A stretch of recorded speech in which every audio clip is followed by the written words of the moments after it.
Avenge me! What's going on? I-15TD? Hey there. Welcome, everybody. Welcome, welcome, welcome. How's the go going?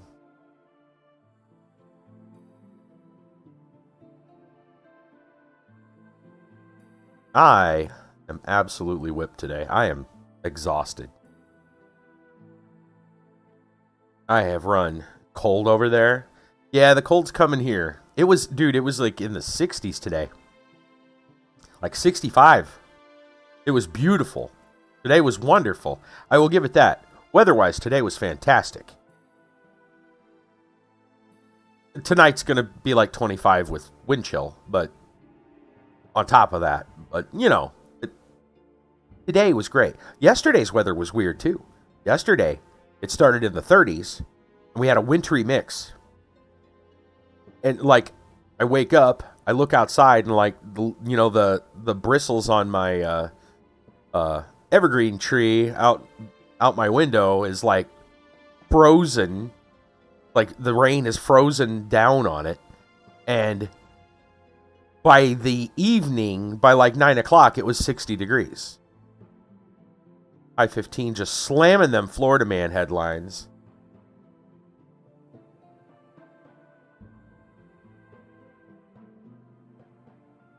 Thank you, hi. Yeah. Yeah, the weather has been nuts. The weather has been pretty insane.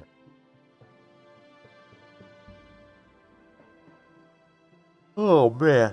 But I've been up since 6 a.m. and been running. I got a page not found error on the last one. The local 10 story.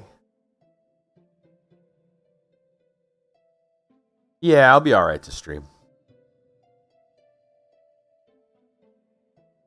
I'm gonna make it alright to stream. Yeah, for some reason that page is throwing me a 404. Why?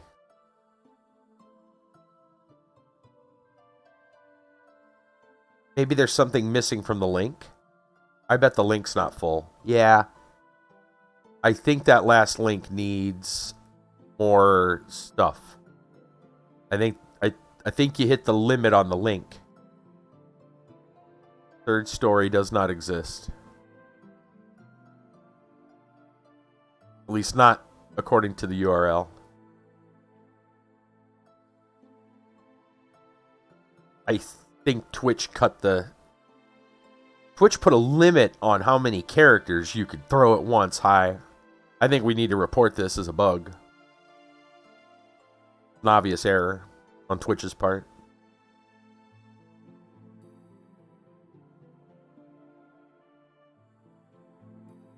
Oh boy. We got some good headlines though already.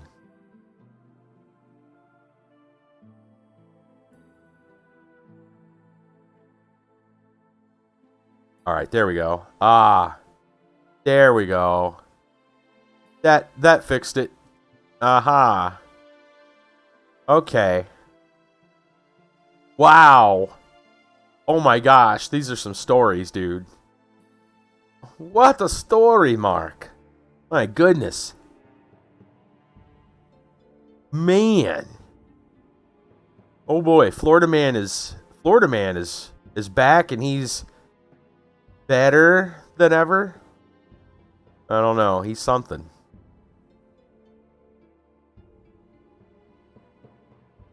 Oh, interesting. Russell's got a Russell Brand video. I haven't watched Russell in a while, but he's been doing some interesting stuff on YouTube. I haven't watched him in a while, mainly because my mood has not been great for a while. It's been a rough couple of months. The last thing I could take was more bad news. But I will watch that one. That sounds interesting. I've been staying away from a lot of those channels. Not because there's anything wrong with the channels, just I had enough bad news at IRL. I didn't want to hear other people's bad news. That makes sense. I'll look at that one though. That sounds cool. All right. So let's drop into it. Let's drop into some what is it? Edge sector. Some edge sector. Some perimeter area. All right. So we're gonna start with something a little bit different. We're gonna start here. I am currently smack dab in the middle of Sevar. In a building. Inside the building is a friend. Now, I'll let you know right offhand, I did a little testing because I was grinding in Sevar. And I forgot about this guy being here. This guy, if I am correct, is a full-on robot. He's called a Veld. Says, how about my proposal? And it says, what do you know about Sevar? Tell me about yourself.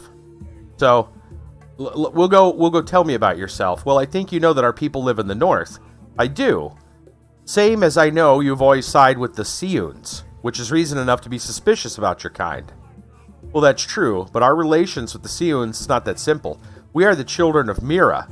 We've been created by her and feel our bonds. We must help each other. The humans take this as we are vassals to the Seons. And that's not true? Oh, of course it's not. They have to help us as well. It's just that they are more aggressive than we are. We have to help them more often. Okay, tell me about yourself. I'm coming from Umbravir. It's not far from the Withering Chalice and Megalith. Megalith? Yes, that is what they call the building of the Ancient Ones. But it's not about that. Back in my country, I'm considered a castaway, and the Seons see me as a heretic deserving death. What changed your views so much? The war between the Seons and humans. Seeing the human hatred, I decided to find the essence, the source of it. But I only managed to understand one thing. It's all too complex. After the war, I traveled a lot, and when I came home one day, I was deeply shocked. Why? I changed and had become an outside amongst my own kind, my own kin. When I tried to speak my mind, I only achieved one thing. They asked me to return to where I had gathered all of these ideas. And me, I went trying to tell them about humans the way I saw them. Well, that must have been hard. What's your trade? I was a soldier, a guard, and a bounty hunter. Now I'm just an adventurer, hunting for ancient artifacts. You know they pay well for those things. So I have to be a trader as well, but it's fun. In general, I do many things. Your experience sounds impressive. Okay. Now we have another thing. What do you know about Sevar? Before the war with the Seons broke, one could even call it prospering. You know, these cities along the road often fatten off the trade quite quickly. And this was no exception, but it got unlucky. Vampires? Yes. It all started from the castle over there, behind the northern outskirts of the city. The Black Castle, as the locals called it. Its owner had a thing about all sorts of ancient memorabilia and paid a load of cash for an ancient casket with the body of an actual ancient king, as he thought. A casket. Well, that's what they called it, although it didn't look like one. It was a large stainless steel cylinder with windows. The sarcophagus was at least 1,000 years old. No sweat, who sold it? Metal hunters from the dump site. Anyways, this was about 8 years ago. So he studied the thing for a while and decided to open it. The body inside was dried out and blackened, no royal attributes, so he put it in a glass box. What happened then? Baron Carney Gunn, that's what the collector was called, started noticing the body does not look so dried out anymore. He figured this was because of the fresh air and humidity. But the mummy started walking around at night. How do you mean? The Baron noticed each morning the mummy was slightly different position. He thought his folks were just making fun of him. Until several fell ill of strange sickness. That's how vampires appeared in Sevar. And then they attacked the city. Not at once. The vampires were hiding in a castle for a while, and gradually had gotten itself a bad reputation. Folks started disappearing in the city, and before they knew it, there was a real war on. Izor Khan brought in the troops, but the soldiers rebelled. Right now, it is thought that Dolan Grog controls the situation. What do you think?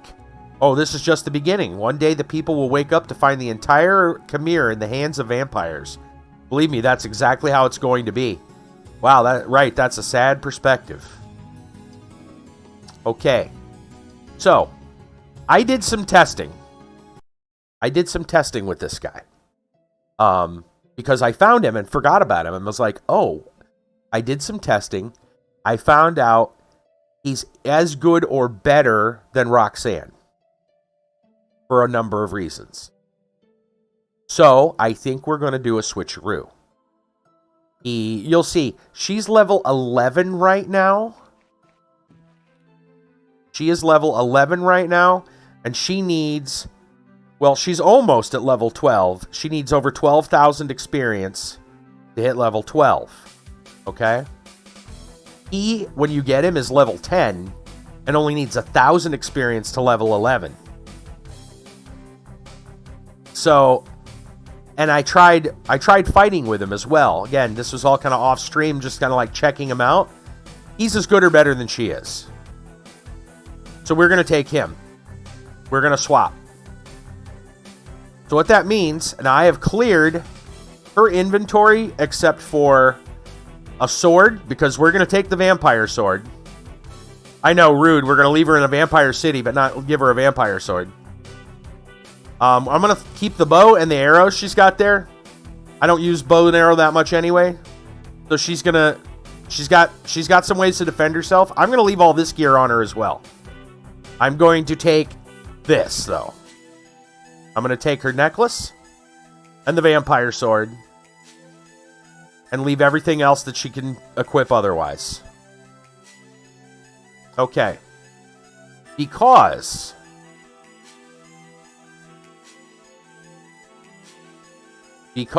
he can equip a lot better than she can. All right. I'm going to say, wait for me here. I'll be back. Wait for me without fail. She is now out of the group. We're going to invite one to join me. Nothing against it. Let's go. Now he's part of the group. Now, level 10, 1,000 experience to get to level 11. Let's see. Let's look at his stats. So his health is 150. Hers is only 170. I think his is going to go up pretty quickly. Right now, his dexterity is his main stat, and as you can tell, he also uses a bow and a shield and a sword. He fights similar to her. But he's better than her for a lot of reasons. I tried that, and they wouldn't equip. My guess is we probably have to do something special. I'm sure they'll work. We just got to figure out what it is. Maybe we got to take him to the server or do the server's quest or something. I don't know yet. Hey, Kiba. Obviously, he's not a magician. Look at this, though. In his archery, or he's for a different kind. It could be for a different robot, yeah.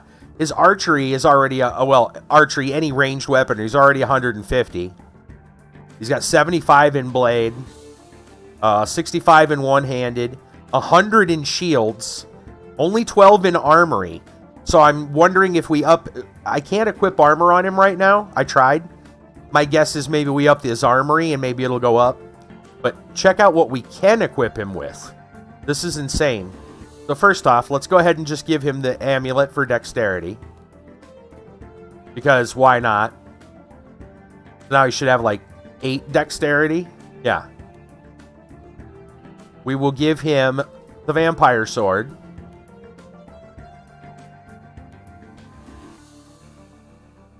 We will give him, I got a bunch of stuff from her. I'm pretty sure he can equip the best. He can equip this. I know that. These are reinforced. I think he can go up to heavier stuff. This is the strongest shield, at least. What do they call it? Normal shield. There's some better shields, obviously. But this is the strongest normal shield in the game. He can equip it. I'll give him these other one-handed weapons. I think this is the helmet I was wearing. Stab 8/11 defense. This is 7/6, but it's also attack 7/6. So, kind of either way. Like, this gives him more attack, or more damage. This gives him more defense. I almost want to go with the more attack, at least for now. I don't know if he can wear boots. I couldn't get him to wear any boots. Again, it might be because his robot feet. I don't know if you noticed. His feet are different than ours. Let's see. What else? Is this one-handed? And this is bonus damage to all. 7, 10, 8. Yeah, he's got the 2 big toes. Yeah, he's got Ninja Turtle feet. Okay.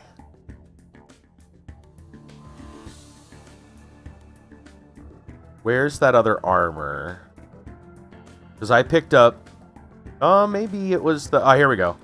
So, I tried armor on him. It didn't seem to work. I'm going to try the armored chassis.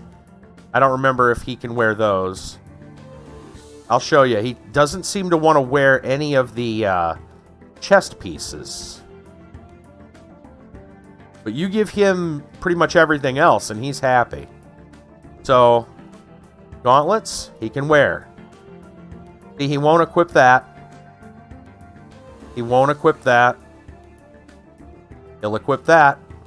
So he wears better armor than her. Boom. Best shield. I'm going to throw the armor back in here since he won't wear any. I've tried. He won't even wear mage robes. I tried. And boom.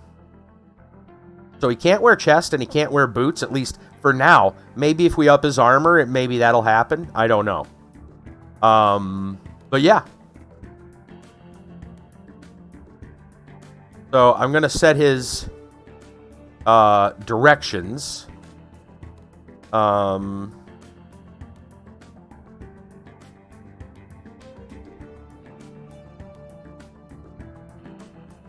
Attack who I attack. We're going to try to keep him from Leroying. Establish fighting. You can stay close. Mutual aid. Forget about yourself. Help your friends as much as possible. And curing. Forget about the others. Heal yourself. Okay. All right. And then we're going to save. And I'll start it in a new slot.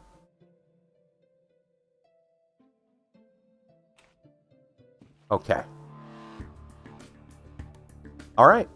So, and he does not need chest armor. You'll see. He does damn fine on his own. All right. So, we are currently inside. Like I said, we are smack dab in the middle of Sevar. So I need to get out of Sevar before we can, like, continue our quests. So we're going to do that. However, I am curious if I can find anybody that's up right now and awake, you know, monster-wise. I might show you how he handles real quick. He may not ever be able to. Yeah, that's possible. That is very true. He may never be able to. Just because of his body. He is a robot. And so I heard some story stuff about him too. So Veld's obviously... Oh yeah, he seems just fine without it. Veld's and Seun's are kind of friends. There's some kind of relationship there. What I found out about Seun's, and this is through watching some of those videos that one guy's got, Der Scout. Seun's are clones, essentially. They don't they're not quite human, They, I guess, how did they say that? Like, I guess their gender, like, there's no such thing as a gender for them because they don't produce babies like people or, you know, other organic animals would. They are genetically engineered, essentially. They're all test tube babies, essentially. Or clones or something.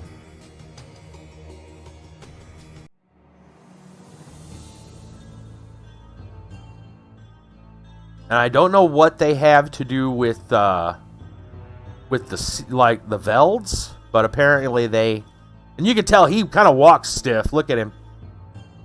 He walks even stiffer than I do. But yeah.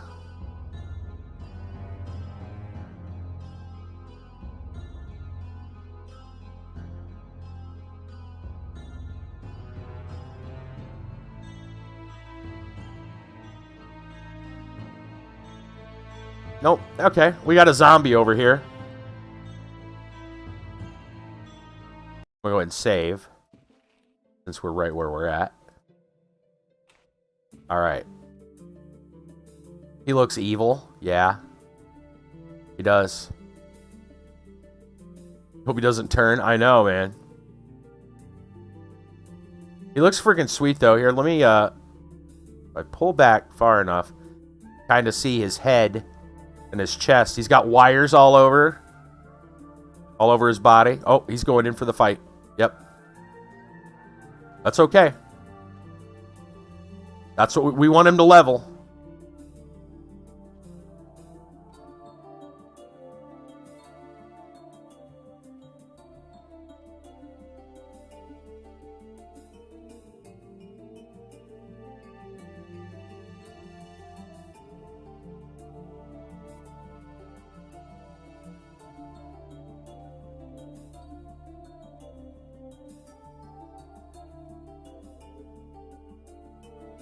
There might be some respawns in this room. I'm going to go look.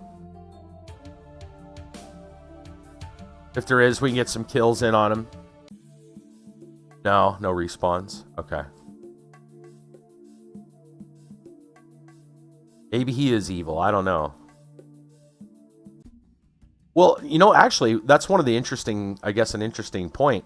Apparently, he might actually be evil. Come to think of it, because his whole background is that he went to go see human ways and try to understand them. And once he come back to tell people about what he learned, his kind, they told him to GTFO. They didn't want him anymore. He's outcast. He's banished.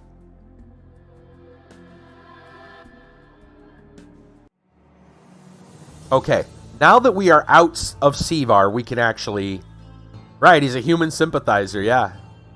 Yep. And it's funny, because we have a Seun... We have a Seun mage. We got a Seun mage and a Veld. Right? Yeah. His kind hate humans, and I guess the Seuns and humans don't get along so well either. So, my group is a little on the rebellious side. I can see we may have some problems with some of the locals. Alright, anyway. We can now fast travel. So, now that we're outside, we're going to fast travel.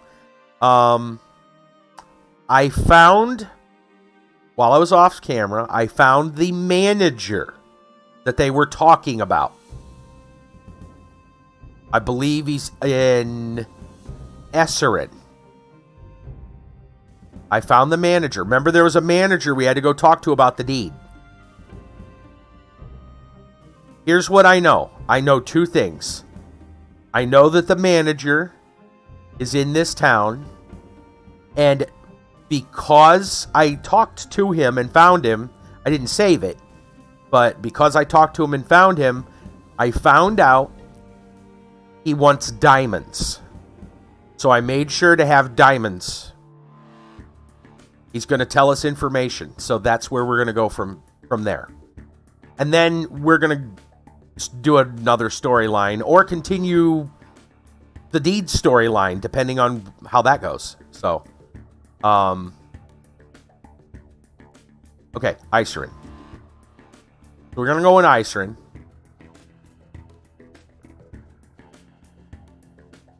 I found him in here the other night when I loaded up and I was telling you we couldn't find the manager and then the game got all screwed up. I think I was all of that night. But regardless, it's the manager in the trading post. That's what they call this. Yeah. This is where the first group of hunters we saw were.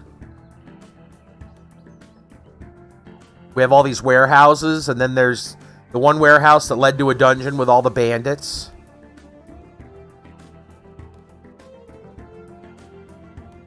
It's the guy in this house over here. These other ones are all warehouses. Yeah. Yep, it's the manager in here. I didn't know which man... They said a manager, and it's like, well, there's a manager in almost every town. Pretty much all of them except the big cities. The big cities all have different, different stuff otherwise. So, yes, I know we got somebody that's tired. Okay. Here we go. So, let's see. Nos, right? So, actually, I'm going to exit out real quick. I'm going to go look at our quest. It's something about a Nos and Tog or Tor or something like that. Let me find it. Yeah. Alright, so the shaman says, find documents for Car Castle. In order to do so, one has to find the Archive of Attorney, Nos. It seems he had a dissipated son called Tog. So this happens to be Nos. I suppose. So what's the story about Nos? I have nothing to do with it. But you are a manager. An important person, you must know all about it. Well, yes, I know some. And? What exactly are you interested in? Nos is dead. Oh, so this is a manager that knows about Nos. Got it. His dissolute son, Thog, gambled away his father's entire heritage. Where do I find this Thog? Why would I tell you that? Are you interested? Pay for your interest. All right. How much? No. I'm not interested in money. I prefer stones. Which ones? Diamonds. Where would I find diamonds? Well, there's a bunch of ruins not far from here. They say there's an entire town underneath them. That easy? Who exactly says that? 5 years ago, some adventurers found a chest full of treasures there. There's got to be more. You just have to look carefully. All right. I'll bring you the diamonds. I'll tell you everything then. All right, sure. Okay. So, I actually sold diamonds away for money, and then I had to go back and buy diamonds from one of the vendors back in the first town. But I have my diamonds. Yeah. There we go. So, let's see what he says. Here's your stones. Talk. Thog lived in a road location. His main problem is gambling. After his father's death, he became a fanatic dice player, gambled trading stock, as well got himself ears deep into debts, mortgaged his house, and then one time when he was drunk, he lost his mortgaged house in a dice game. What happened then? By pure chance, the creditors and the guy who won the game ran into each other by Thog's house and had a little bit of a scrapping. Thog managed to run away on the quiet. An animal story to send? Oh, okay. Do you want to save it for AQ3D? I'll bookmark it if you send it. If you want. Thog ran away on the quiet. And the guys robbed his house and destroyed the estate so that no one can get it. Oh, wow. So where is Thog now? I'm telling you, he ran away, and nobody knows anything about his present whereabouts. Thanks, Kiba. You mean to say that I was to give you the diamonds for something that everybody else knows? I told you more than everybody else knows. But I don't know where Thog is now. And no one does.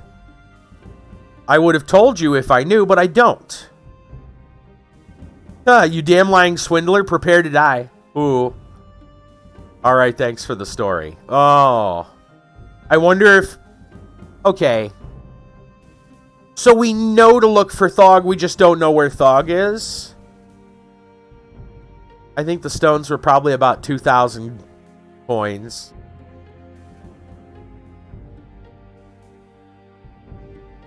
He's got guards, though. Do I feel like killing more Rangers?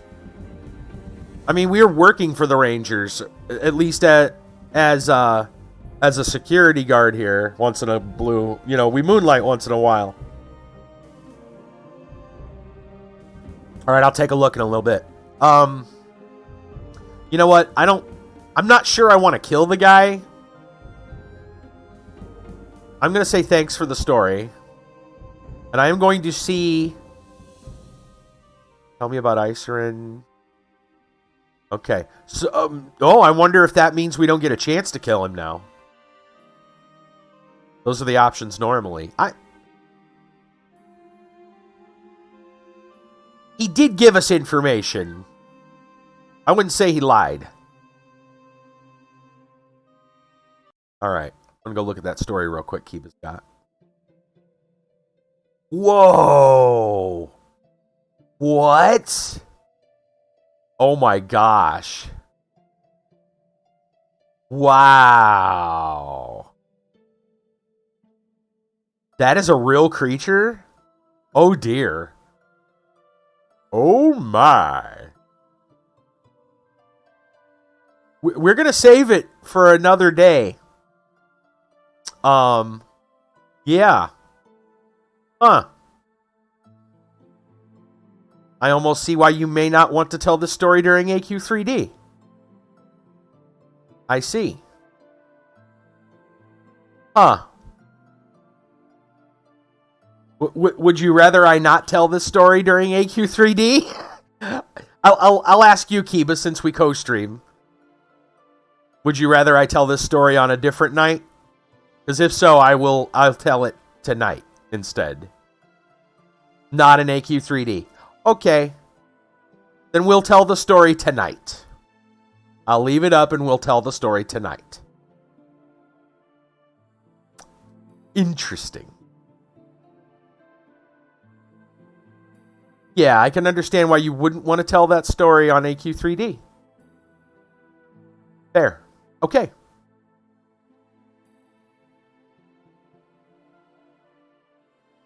Oh, you'll know immediately. You'll know immediately when I tell you the story. It'll make perfect sense. All right. All right, I think I'm okay giving this guy the diamonds for that information. Let's check our quest. Let's do that. Let's see if it completed the quest.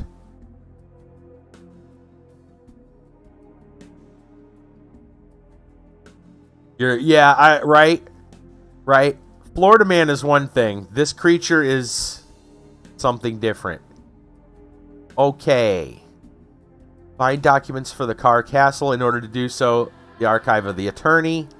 Nos, it seems he had a dissipated son called Tog. Nos is, I guess, dead. Tog has gambled away his entire fortune and ran away. Maybe we should go back to the shaman and let him know. That's the only thing I can think about now for that story.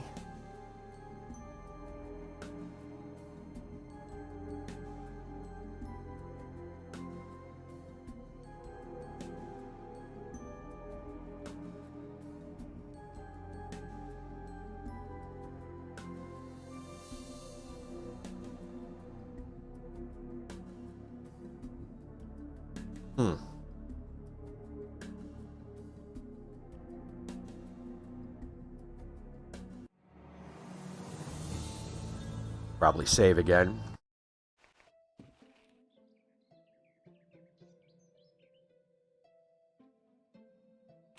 Okay. Let's go. Okay, good. We can go to Car Castle. Or fast travel to Car Castle, go talk to the shaman.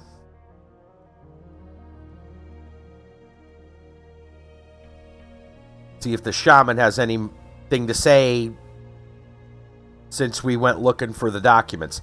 I'm pretty sure he told us we have basically two options. Either hunt down the paperwork or go make friends with his or Khan. I'm pretty sure that's what he said. Well, I guess we can't quite fast travel to Car Castle. That makes sense because it's not necessarily friendly. But that's fine. Move, guys.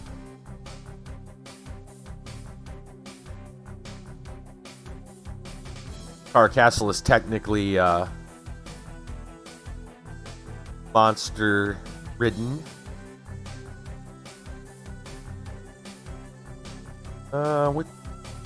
Wait, isn't that back here? Yeah, it's back here, I think. I'm gonna see if I can run. If there's no mobs, I'm just gonna run to the next spot. Yeah, there's no mobs. Oh, hold on, there's one. I'll run back. Come on, dog. Or kitty? Panther, sorry. I got a friend you should meet. Oh, is he running faster than me? He might. Come get him. There you go. Pow! Alright.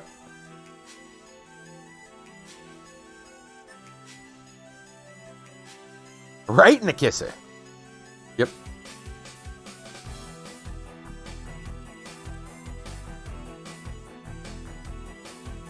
Alright.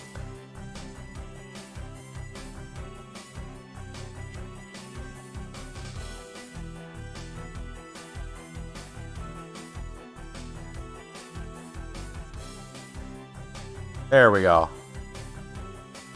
Like always a zombie out here. Okay. Hopefully the shaman's got something good to say.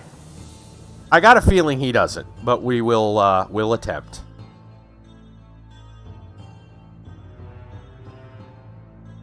Castle, my father. Help the Duke. Sort of abilities have awoken in me.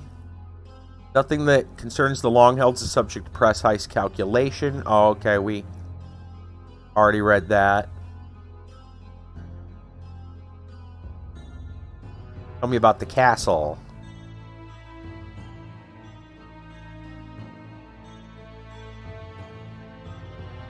Home of the Longhelds, desolate after the master ran off with his wife and you. After what has happened now, this is your castle, Olaf. Own it, take care of it, and it will take care of you in return. These are your ruins, or the Curse of Arkell, these are ruins. Your ruins, my lord, although there's one thing. You need the papers. Land register. Right. Yeah. Look for the deed to the castle or serve his or Khan so that he notices you.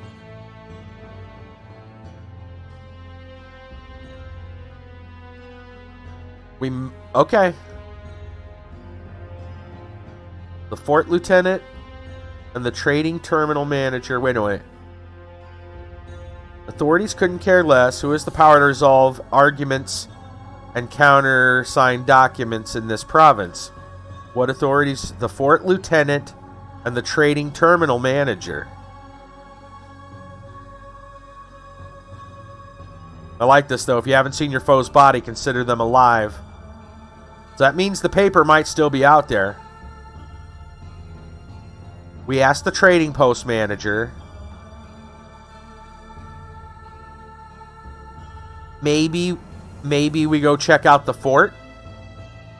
We go back to Fort Northern and go talk to our lieutenant. It's the only other thing I can think of.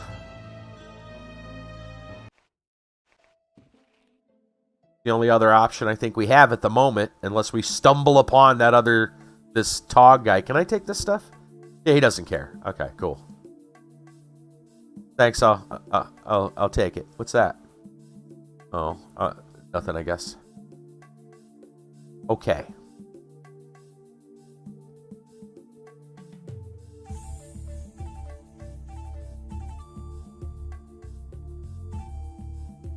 So let's go to Fort Northern and go talk to the lieutenant. He said the fort lieutenant, so that should be our boss.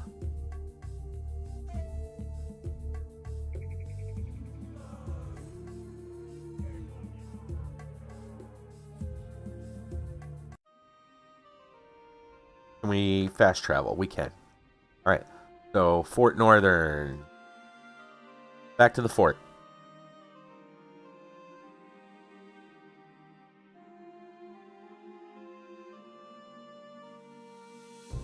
I hear a kitty. Well, there you are. It's the normal kitty. It's the cat facts kitty. Yeah, it's the old man giving us cat facts. Hi, baby. What's your fact for today, huh? What's your fact today?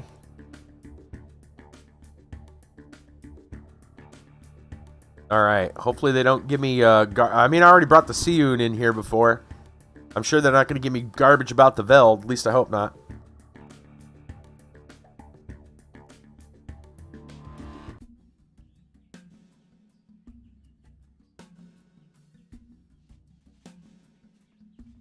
Forward we go.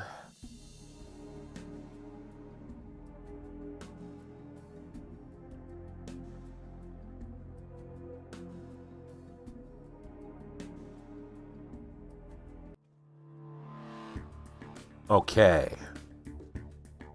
Back to the beginning.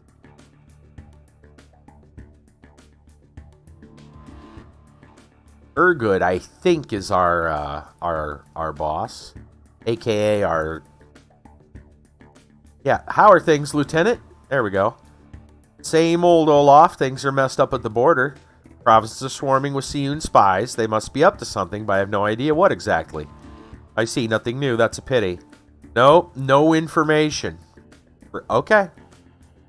Well, padiddles. Okay, do we have anything to sell? We probably have stuff to sell.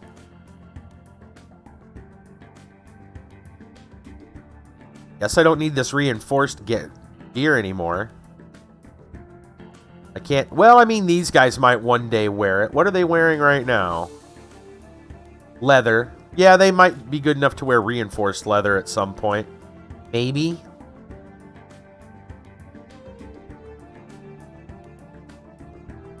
His armory, though, is 65. And he's still not able to wear it. I got a feeling it's never going to happen.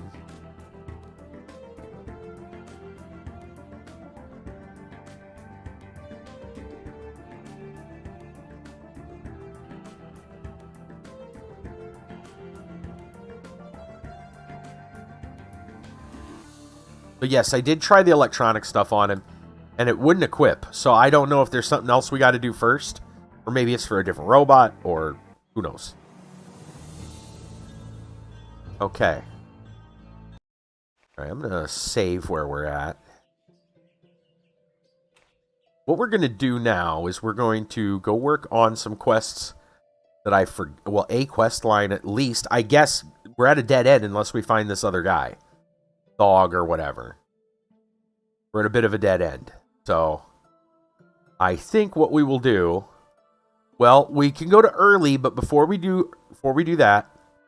Oh, I noticed you put you do have a cat fact. I just noticed it over on Discord.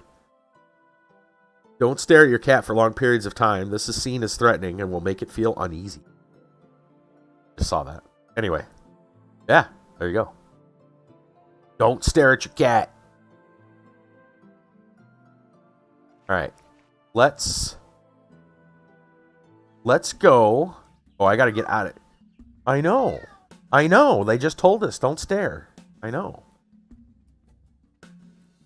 Not stare at your cat for too long. Alright, we're going to go out of here. Yep, exactly. He's the one telling us, yeah. Giving us the cat facts.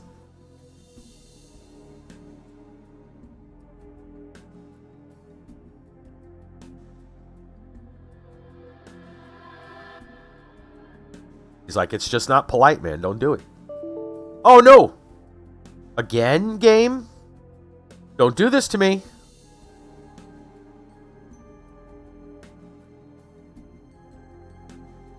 There's too many textures. Okay, I gotta shut it down and hopefully restart it.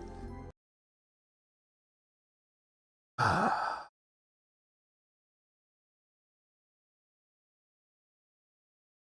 gonna give it a second.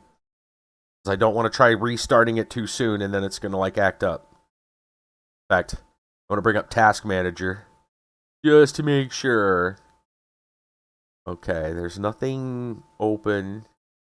Yeah, I might need to try that. I really might need to try that. Hold on, I'm trying to make sure that it's not in a process or something running. This. Hold on, let me see what the look for this. Oh, that's fine. Okay. I'm checking to make sure it's not sitting. I don't see it even in processes. So I'm going to assume we are good.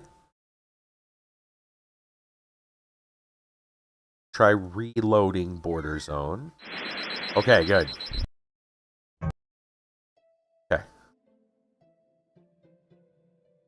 Now, why did it do what it did? Maybe we were too close to a time change. I don't know.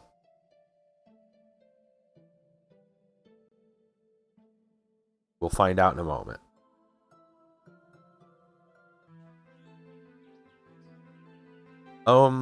Yeah, that might have been it. It's, I think 20 is when the time changes. Yeah, I think it's 20. It actually might even be, I don't know. But I'm going to try to get out this door before then. I think maybe that's what's going on. Is that like I'm leaving just as the time changes. And it's trying to load the zone and load the time change at the same time. I'm hoping that's the problem. Because if it's not, then that means there's another problem. A more flagrant problem. And I'm afraid to save it. I think I want to wait until it's at 20 and let it load again before we do anything. Because I'm going to do another fast travel here in a moment. I definitely don't want to do another fast travel all of a sudden. Let's just give it a second. Make sure everything's going to be okay.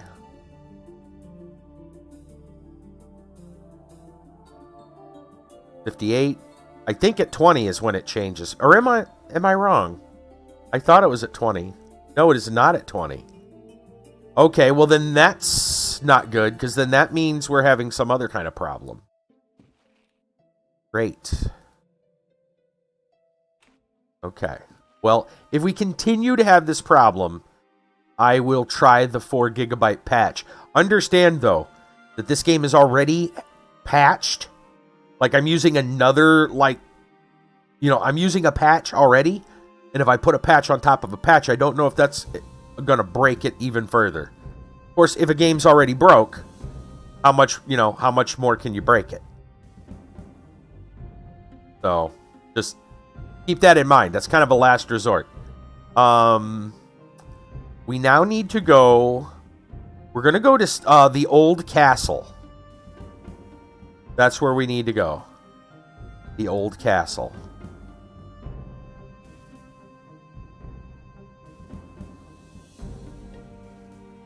We're going to do some quests, as the title of the stream suggests, for a man named Sir Marvill.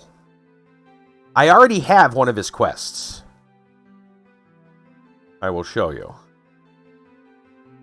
I should have one here for the old castle.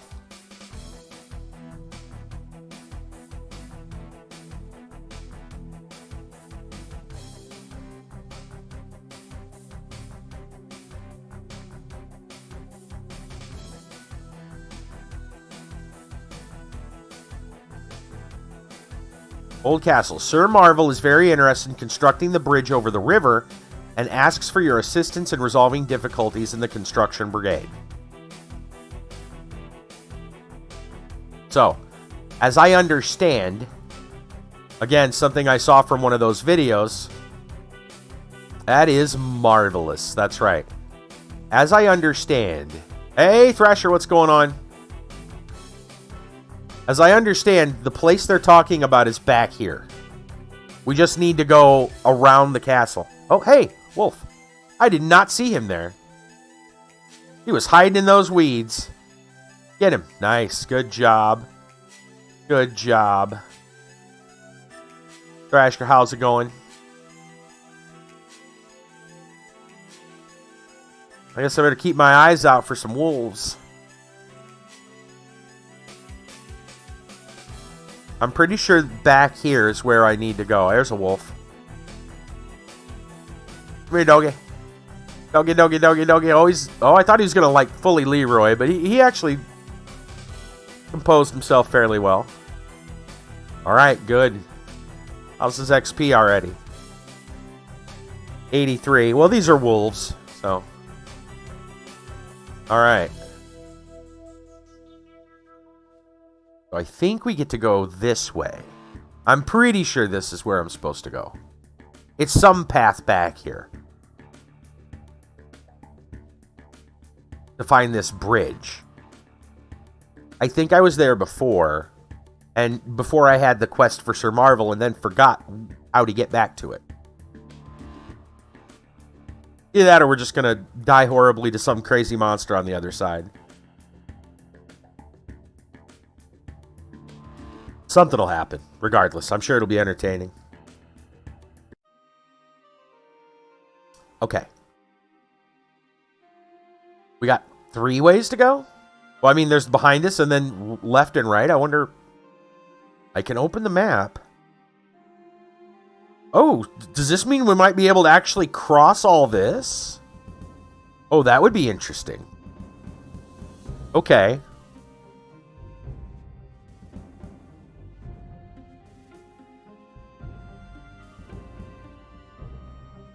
Let's go see what we can do here then.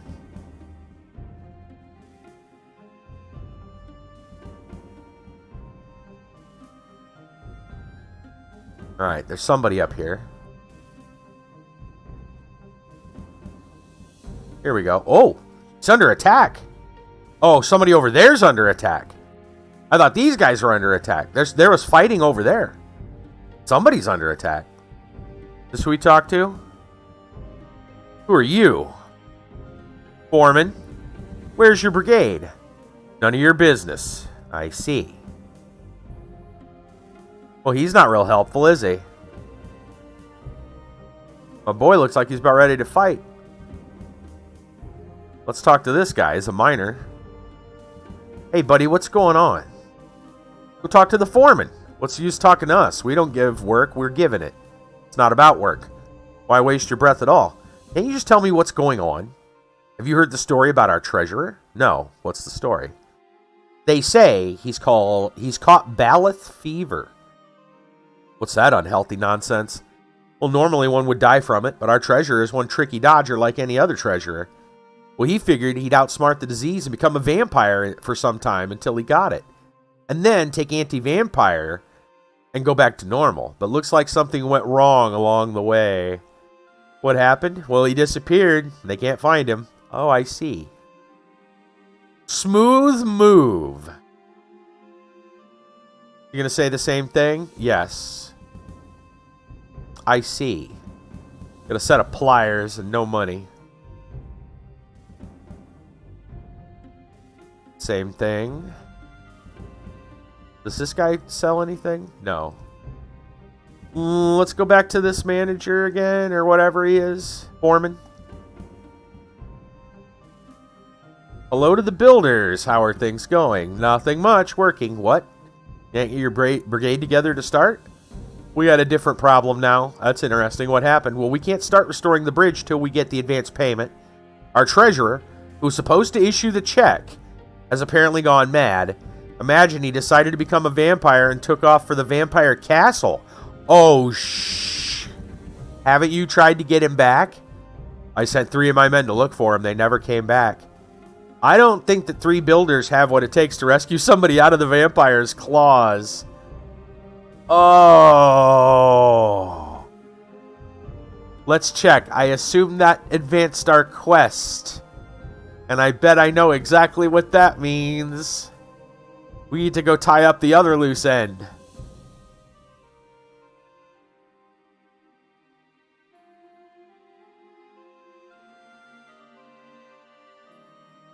Hero. Here. Manager. Let's see.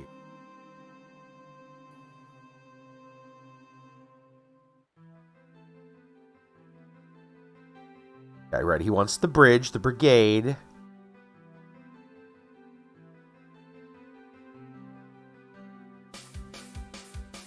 We did that already.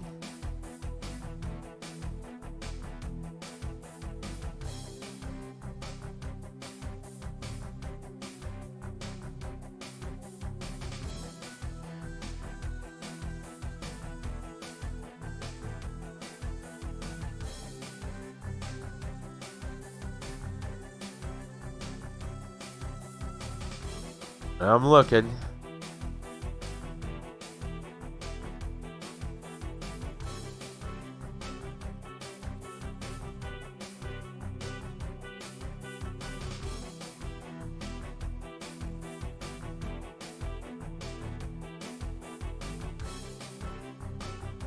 Oh yeah, we got that to do too.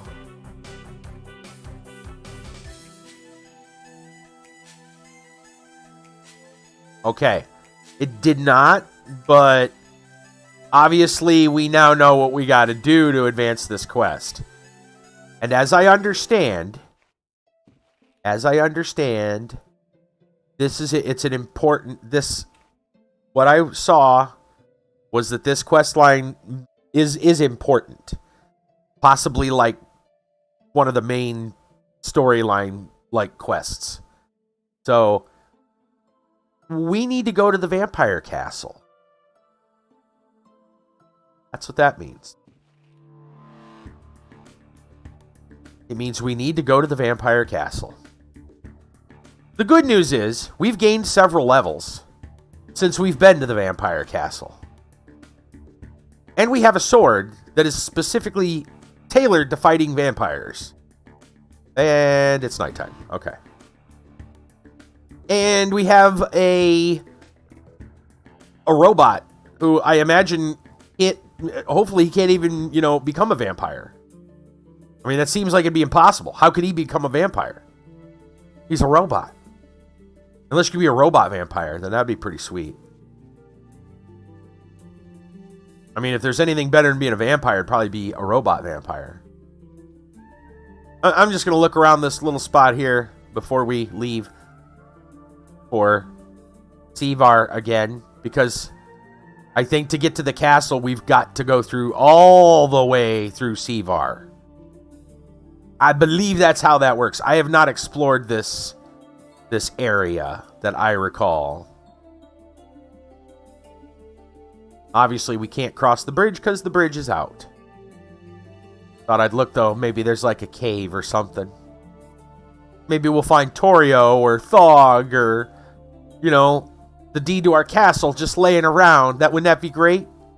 We could retire and forget all about this business. Yeah, I don't think that's happening.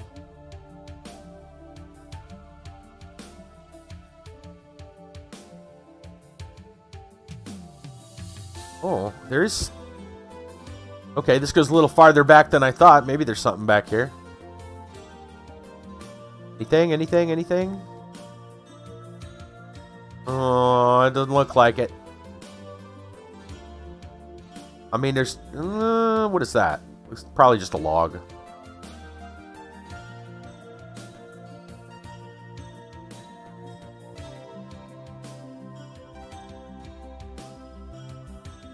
It's just back to the road.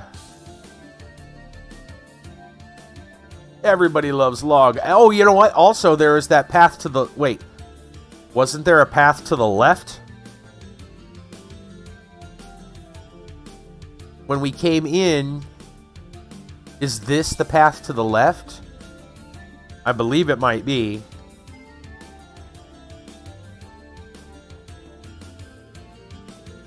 Because when we came in, there was a fork in the road. Let me just walk forward here and see what happens. It's log, it's log. It wasn't a log, unfortunately. I don't know what it was, but it wasn't a log.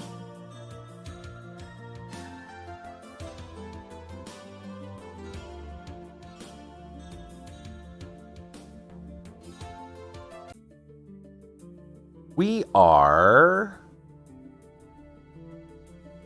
apparently just on the middle of the road. Not where we first came from, though. What town is this?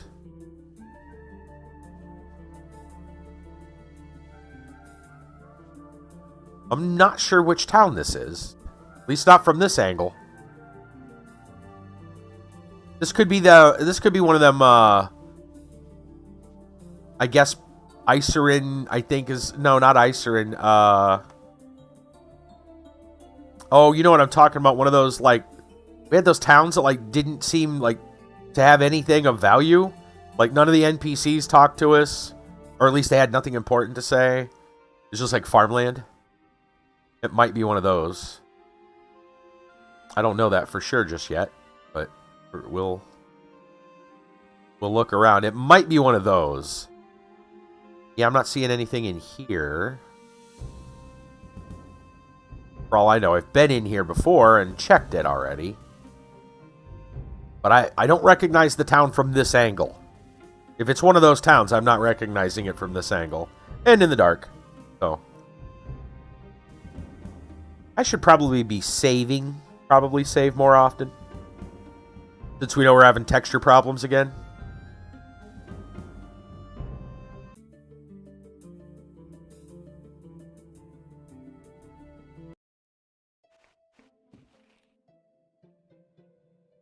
I'm getting a little too cavalier with the traveling.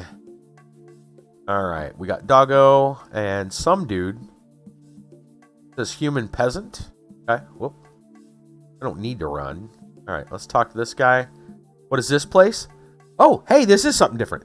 This is a settlement of Belkenbar. The folks here are mostly farmers. Was that it? What else? Well, there's some who help the contrabandists, though. Although this is punishable by law. Aren't they scared? Of what?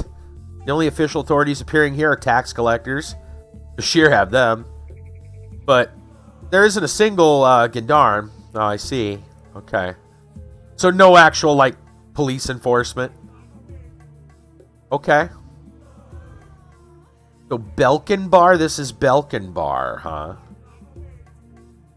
Well, it's weird because it looks like the city of Belkenbar might actually be like one of these, but I'm supposedly here. So I don't know how that works. Maybe this is just like the outlying farmland of Belkenbar.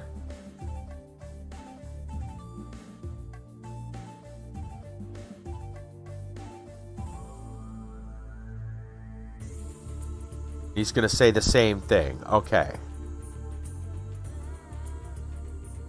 Well, I think it behooves us, especially at night, to go ahead and check these barns.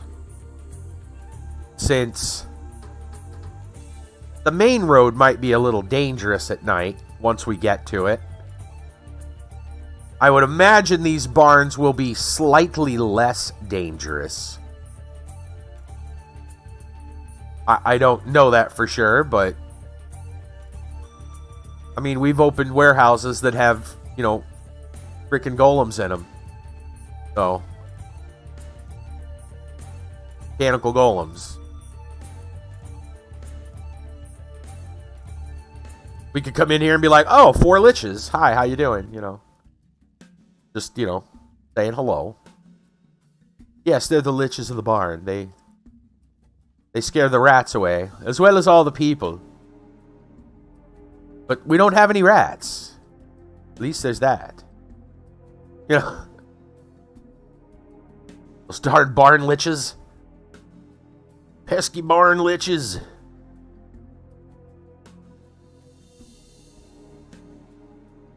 Abel, the barn liches are back. Get my shotgun.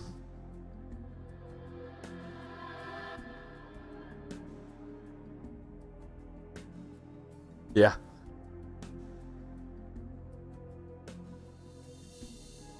Everybody ghetto till the barn liches show up, I'm saying. That square dance gets violent.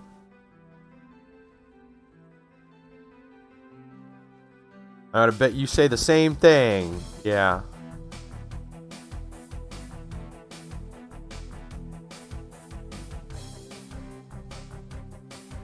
It's a lot of crumbled walls or stuff here.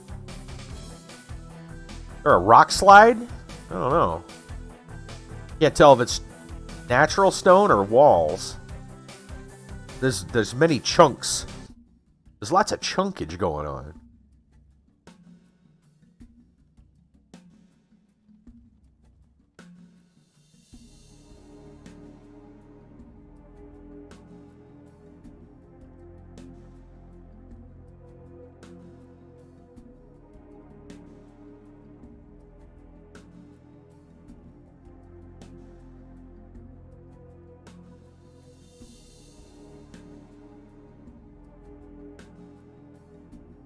Wow, this is a very empty house. Oh, okay. Too much yodeling brought it down, yeah.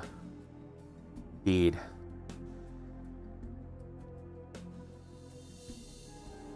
Baby's crib. Wonder if there's a creepy toy doll around here. Nothing in the cupboards. Oh, this guy's running back and forth. Don't be stuck. You got to go back through this door and let me out. There you go. Okay. This is a surprisingly empty building. Like, there's hardly any furniture.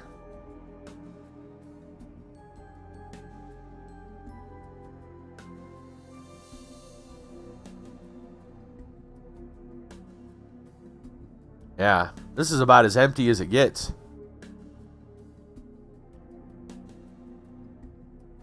This is the farmhouse that's up for sale, I guess. I don't know. Nobody wants it because, you know, barn liches. This is the one that's got the barn liches behind it.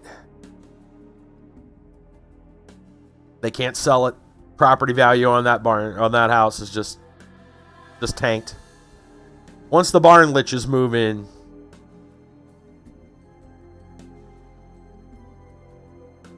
you might as well forget it. It's a money pit. That's all it is. You imagine how difficult it must be in, like, fantasy worlds to be like a realtor. You think about it. Like, what are you going to be like? Oh, yeah, I'm going to sell you this place. Oh, by the way, you know, the gnolls come here twice a week to raid your crops. Yeah.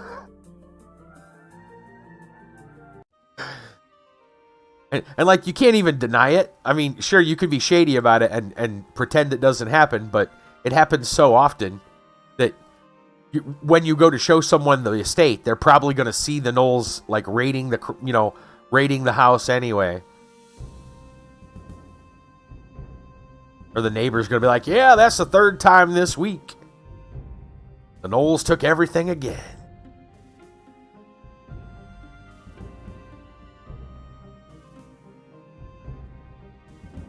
It's definitely not a job you would want. I'll tell you where the good money probably is, though. Construction.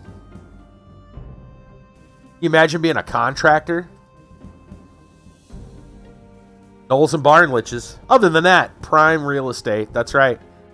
The gnolls will take your crops twice a week to raid your farm, and the barn liches, well, they'll kill you if you go in there, but you know, at least you won't have any mice. I mean, you know, you got to look for the positives.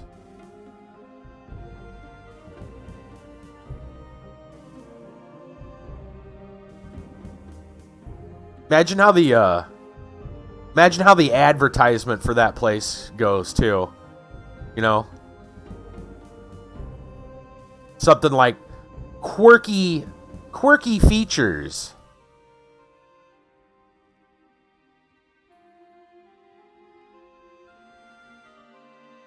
Super friendly neighbors. You know, it's your... Yeah. Super friendly neighborhood. They visit you all the time. Yeah, they're gnolls raiding your crops. Yeah.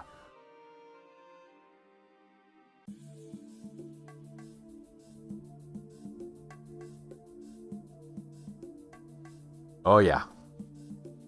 You have to get creative with your listings. That's what I'm saying. You have to. Okay.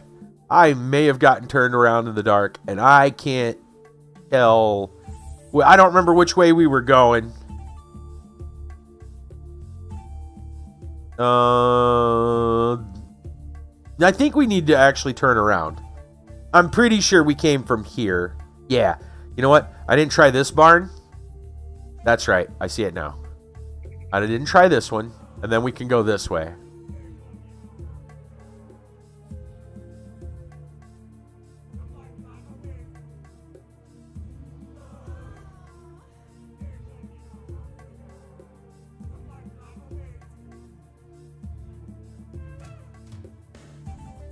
Dolls. Oh wait, tauntauns. No wait, barn liches. Why do I got a feeling these guys are gonna box me in once I get to the back of this barn? Nothing in here either. Oh, you guys did good. You didn't try to like keep me stuck here forever. I appreciate it. Yeah, that's probably how the barn liches came to be. The leader of the group got stuck behind his 3 NPC followers, drove him mad. He attacked them in a rage. His hatred, as well as the ire of his NPC cohorts, and confusion of like why are they being attacked by their boss, leaves this negative spirit that attaches itself to their dead bodies, and boom, barn liches. Just how it happens. It's a sad story.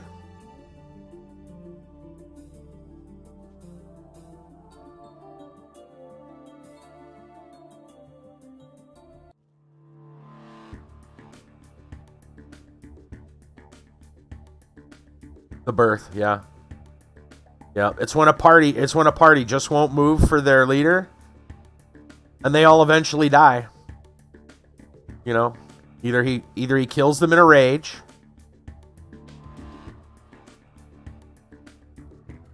or they all just die of starvation. It's never a happy moment. I mean, they all die in some horrible way. The negative energy spawns the barn liches. That and probably the magic that all the adventurers were carrying, and cursed items they didn't know they had, and so on and so forth. It's like a big evil concoction. This house looks identical to the last house, and is equally as empty in the middle of the night. Does anyone else find that slightly odd? Why aren't the people in their homes at night? Don't they... Hold on. I probably have to get out of this house before I can look at the map again. Don't they live, like, relatively close to Sevar? Like, isn't Sevar kind of just down the street? The vampire city?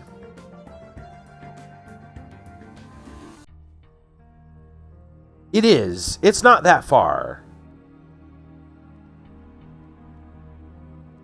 It's not that far.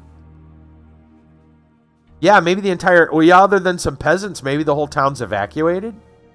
That's possible. That's a distinct possibility. Well, I was thinking maybe they are all vampires, yeah. Maybe this town is vampires too.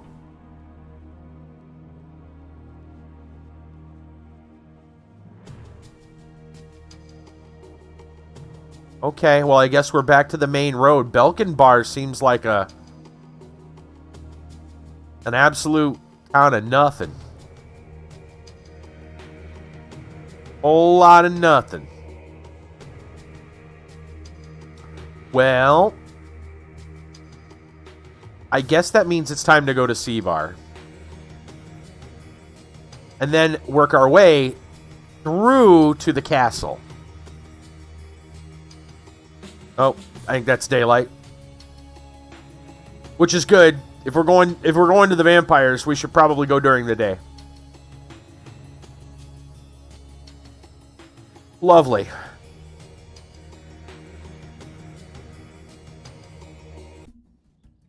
Okay.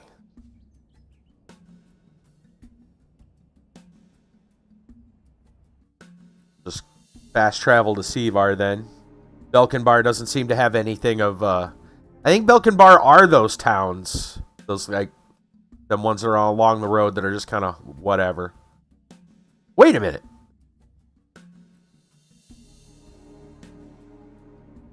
We fast traveled to C-Bar and actually ended up inside C-Bar instead of outside the gates? I'm sorry, what? I didn't think you could do that. That actually is kind of scary. That seems like a dangerous thing to do. That's incredibly dangerous. Maybe, but these guys respawn. These bodies here are only a few days old. Okay. Now, to get into the castle, I am trying to remember how we get to the castle. Because I know that one direction, I think to the all the way to the left, takes us eventually to the dump site, I guess. Not necessarily the junkyard. It's the whatchamacallit, the hidden, it's where the server is. Sorry, the server. It takes us to the server. We don't want to go to the base with the server.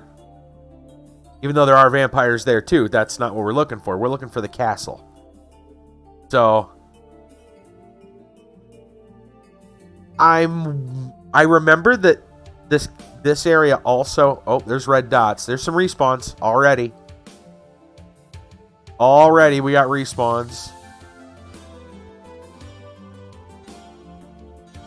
Zombies. Zombies ain't so bad. Go get him. Get him, champ. Whack.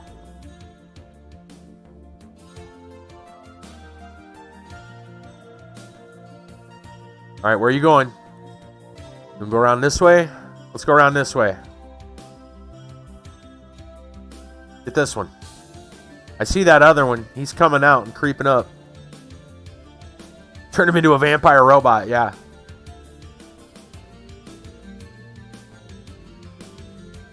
I'm worried that to get to the castle, we might have to go through the sewers. I don't remember if that's what we got to do, but I do know that there are sewers. And the sewers down here are huge. And I'm trying to remember if that was what we had to do. I'm really hoping it's not. Come on in. Wizard, you're in the way. There he goes. Wizard's a glory hog, man. He wants all the XP.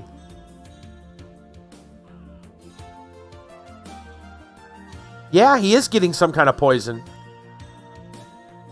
He's getting poisoned. Okay. Wait.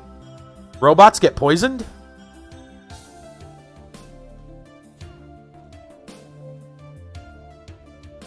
Does that mean he can be Vampired? Does that mean we can have robot vampires? Nico! Alright, so this is the, like, entrance to town. Vampbot. Yeah, maybe. Though he will probably slaughter us all if he turns to the dark side. Well, wait a minute. Can we go in here?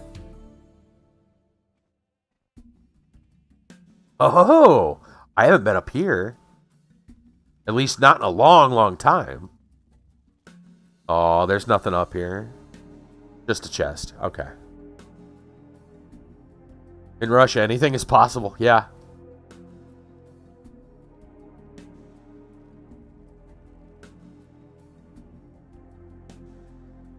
In Russia, vampire will turn into you.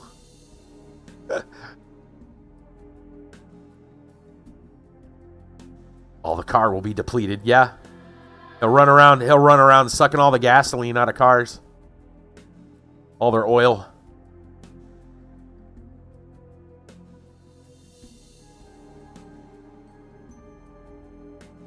Okay. Oh, more Zambas. Oh, he's waiting for him. Look at him. He's got a nice stride. I like his run. Looks like an Olympic sprinter. Get him. Get him, Chief. That's right. Slaughter him. All right. Nice.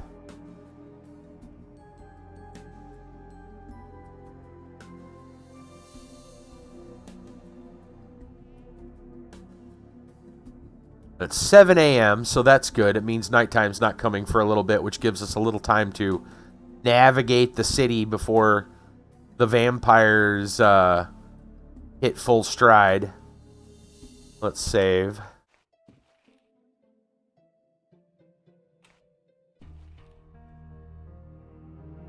I'm probably going to take a break here really quick. I just want to see. Okay. So this right here is the entrance to the sewers. Though I don't know if that's where we need to go to get to the castle. If it is, that's so here's where we picked up our friend. This is the house where the Veld guy we just got is. What's his name? Ergo, I think it said. I think his name is Ergo. Ergo, yeah.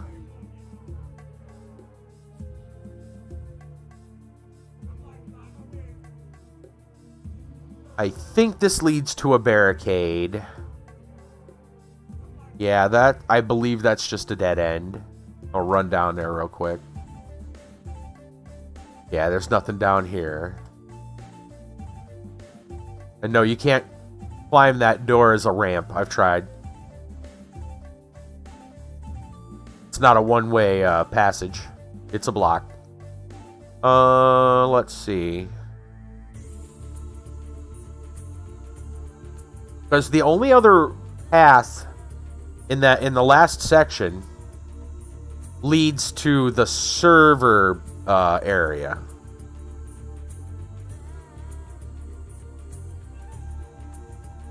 Yeah, I think to get to the castle, we gotta go to the sewer.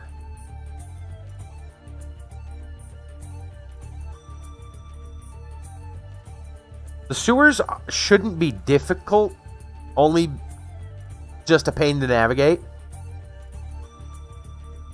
I think the only thing down there are like zombies and rats. I don't think there's a lot down there.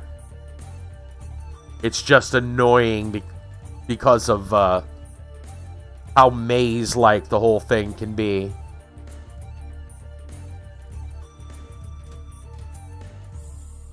Get up here, buddy.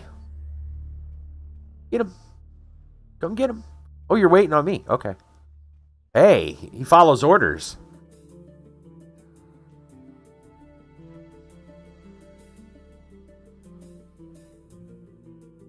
Nicely done. Go for the next one. Come on. One more. Get him. There you go.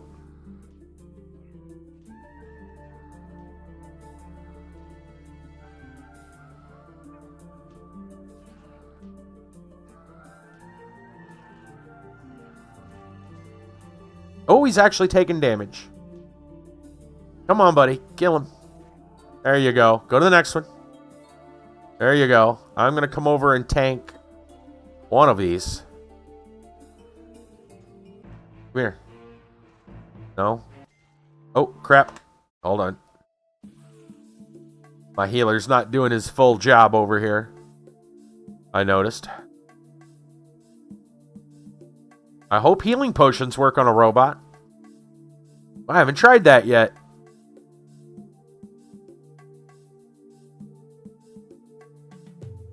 If not, we may have found a downside.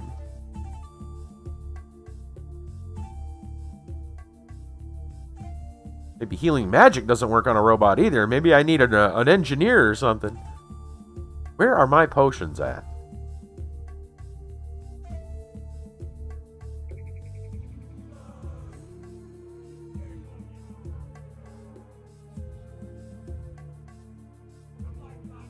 Well, that worked. Okay. Oh, but dang it. They critted him or something. All right.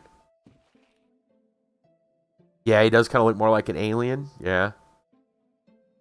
They like critted him and he died. All right, all right. We know now not to overwork him. Yeah, here, take a look. Zoom in a little bit. He's got wires.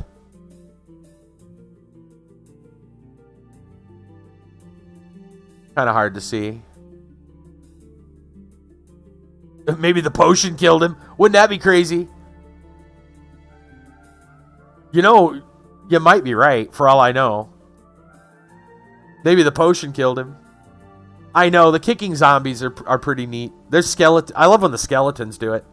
All right, do we need to go? I think we need to turn around. They always say put us in a weird spot when we save. Almost invariably, they turn us around.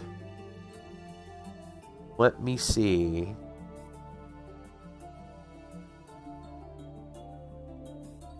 Yeah, let's see if he'll drink a potion right now. It should work. Here, have one of these.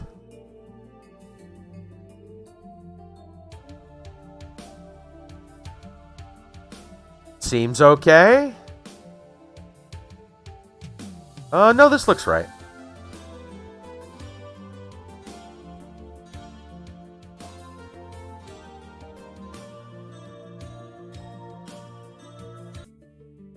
Okay. Oh, yeah, this must be okay. Or did they just respawn again? I'm going to sit this one up here. Oh, no, yeah, here's the entrance. And he can swing through me. Also cool. Very nice. And the wizard actually healing. Good job. Okay.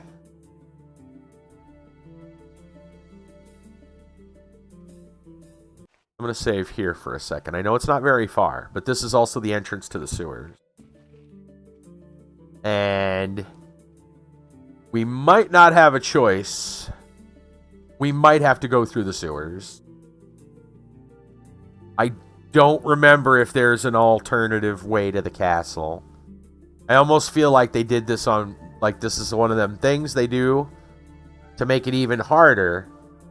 Yeah, he obviously does have a lot of human attributes.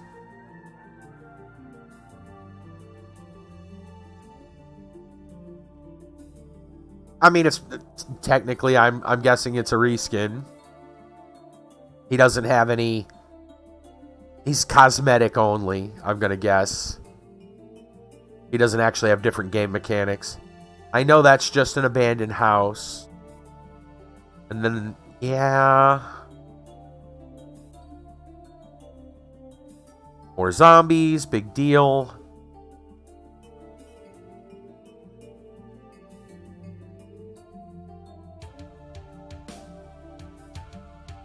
I mean, I'll kill it, but not really what I'm looking for. I'm looking for an exit. to another section of town. But I think what I need to go do is go through the sewer, find the exit to the next section of town, and then get through that, and then get to the castle. I'm fairly certain. It's kind of sucks.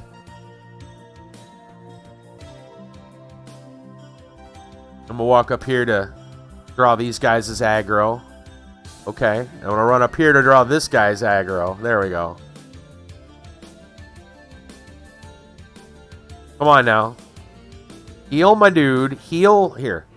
I'll turn this on. Maybe that'll heal our guys.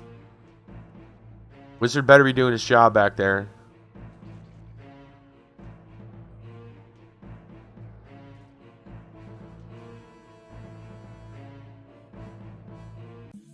Okay. Yeah, and I'm not seeing anything here. I don't think I can get in that.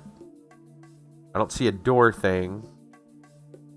I think we're going to have to go through the sewers. I'm pretty sure we got to go through the sewer. I hate that part. But, you know what? It's probably not as bad as it was. Again, we're higher level. Those potions back there? They sure are. Yoink. I did have the brightness. I got the brightness turned up. Dang, more zombies. Yeah, I think they just constantly respawn. I think the zombies just constantly respawn here.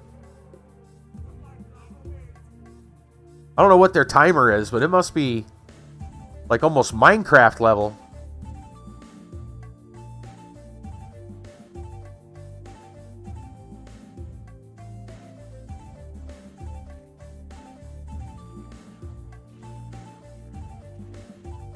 Alright, these kicking zombies could technically do enough damage to actually kill me, so he needs to work.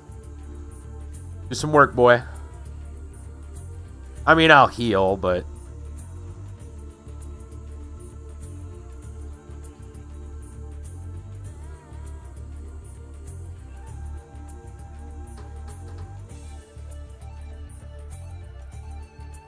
alright, kill the other one.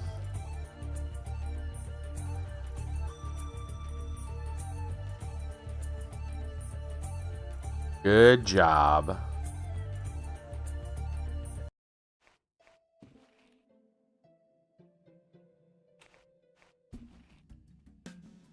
Our wizard only, our healer, whatever, they only like to heal on special occasions. There's more dots. Are those the ones by the barricade? I think they are. Yeah, these things just keep respawning. Yeah, back here and around the corner was the barricade, which was empty only a moment ago. Alright, which means we gotta go back to the sewer entrance.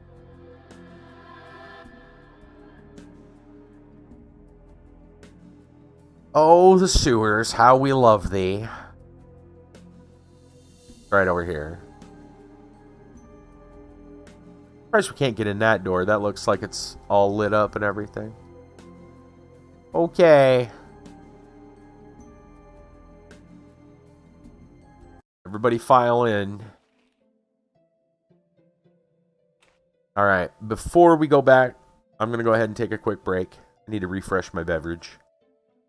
And we'll come back and get in the sewers and work our way to the vampire castle, because that's what we wanted to do tonight. Right? Alright. See you guys in a minute.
Okay, I am back. So, my sister reminded me something. It's not in the quest log, but it's because I don't think it's a quest necessarily. It might lead to something though. There was a story. You remember the guy who was suffering from vampirism? He was succumbing slowly, and his son was there. The guy that helped, the kid that helped us forge. He helped the smith, and we made the vampire sword. That guy told us a story. He said that there was a town near Sevar, and they went into like a barn or something, and there was a trap door that led to vampires.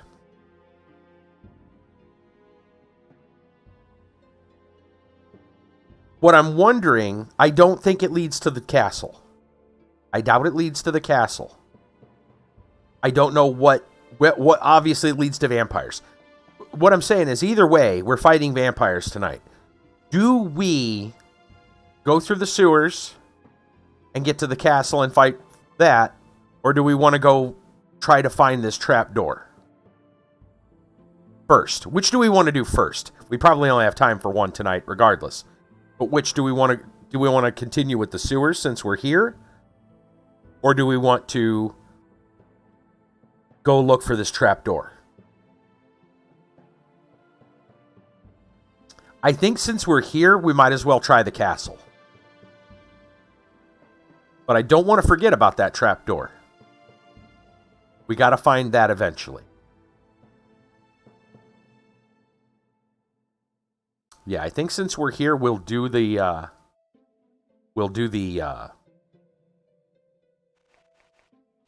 sewers.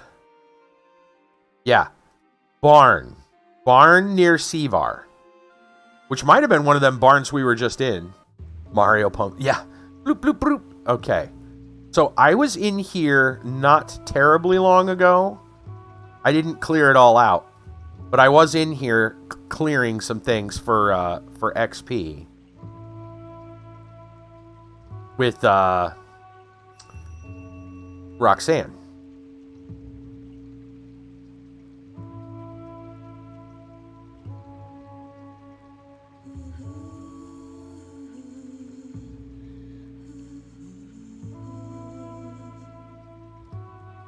Come here, zombie.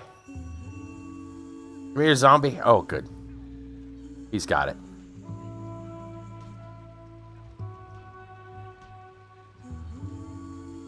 Nice, nice. Rats. Oh, not dead.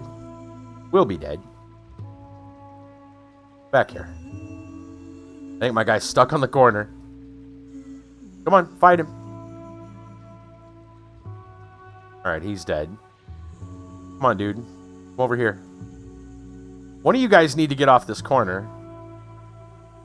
Okay, you go this way. There we go. Got to work with him a little bit. I think that's a dead end down there. It looks like a dead end. Okay. We got a little damaged, but we seem okay. Our casters look safe. They also look terribly preoccupied. Come on, dude. Come on. Come on. I'm going to go this way maybe to get him to... There we go. There we go. I need them to follow me, and they're not following me quite right. Their pathfinding is a little borked.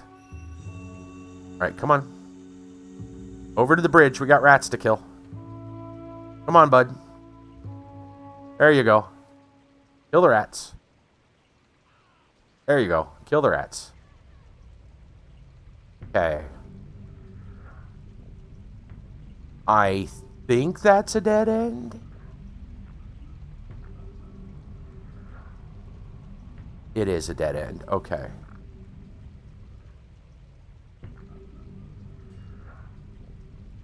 Kill the rat. There you go. Kill him. Good deal. All right. I think our wizards are busy shooting, which is fine. Come on. Buddy, you need to get off these corners. Come on. Like glitched. Come on. Come on. That's why I don't like these sewers. Where is he going? What the? What are you doing? You see those down there? Gosh. Okay, well, at least the wizard sees him down there, too. And so maybe he'll kill him off. Come on. You can't fight those rats from there. You don't have range. I'm going to try to aggro the rats or something.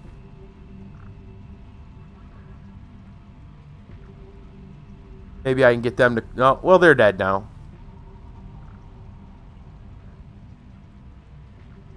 What do we got back here? Zombies and rats. Come on.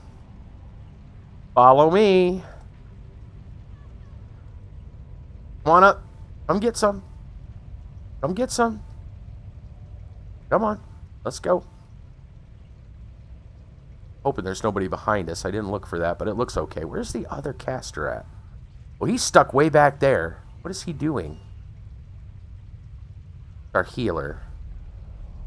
Our healer still must be healing us, though. You might want to fight these guys. There you go. I'm not going to complain as long as we're being healed.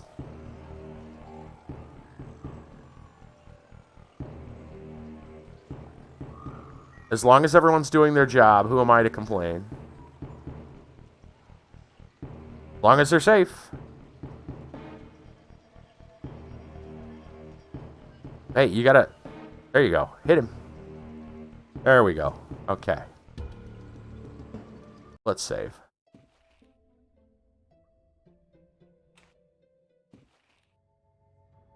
No, I don't want... I don't want to check their bodies. I want to walk... Okay. Is there other caster coming? I think he's busy sniping. Whatever. We'll try to get through it, and if not, then I'll have to find some other thing to do. Zombie, come on over. Rat's dead.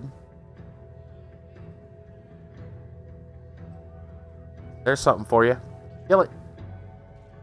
There you go. Go get this guy. And get him. There you go.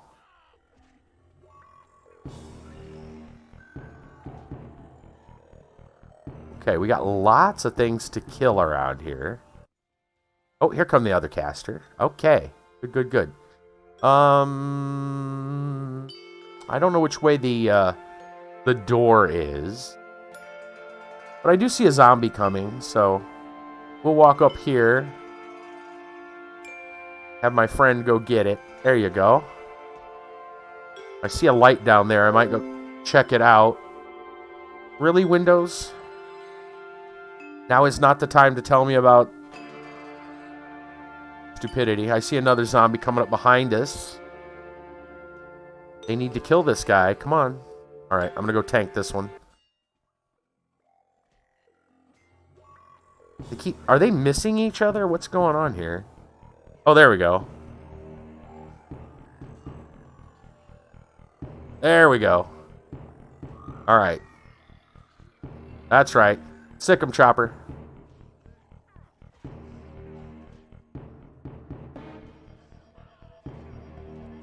There we go. Now that I think of it, we can probably give him a temporarily better weapon. I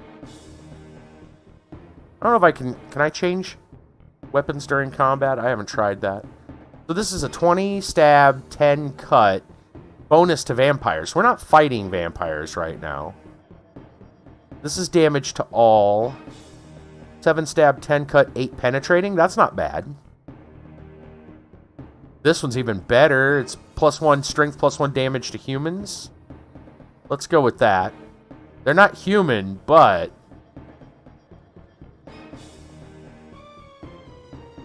Oh, somebody's coming. Oh, it's another rat. Come here, buddy.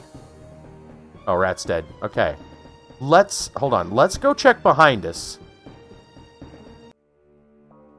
It seems like there might be a... Yeah, here comes another zombie.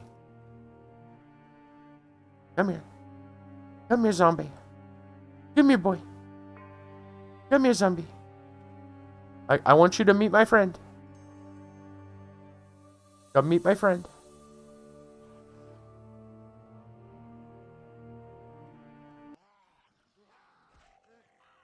So he's at least following that do not attack unless I attack, which is good. We got another zombie slowly coming this way.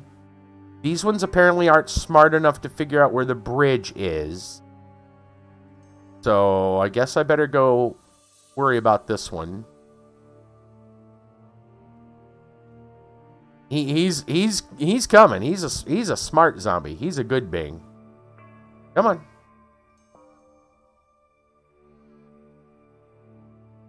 My wizard apparently is smarter. Is smart enough to zap him. No. I'm pretty close. What if I was to enter combat with him? Hey, my guy comes right on over. Oh, he's trying to come on over. Okay, we're going to have to reel this guy in a little bit more. There we go. Get him. There we go. Nice. Okay. And the healer is doing his job. I think as long as we are in combat stance, he'll heal. That's what it seems like. That's what we're doing wrong. We got to be in combat stance. Alright, we got a gaggle of guys across the way. I think we're safe for now. I'm going to try down here and see if there's anybody, if there's a door or something down at this light. It looks like a dead end. It is a dead end, I believe. Or it goes all the way. Yeah, it dead ends. Okay. My guys look like they're preoccupied. I am going to have to pull I'm going to have to body pull things and bring them in. Well, I think these guys are closer. Oh, somebody's moving slow. Somebody's coming. I just saw him. Oh, look at that. There's a horde of rats. That are trying to figure out how to get over here. Oh, that's funny. Okay.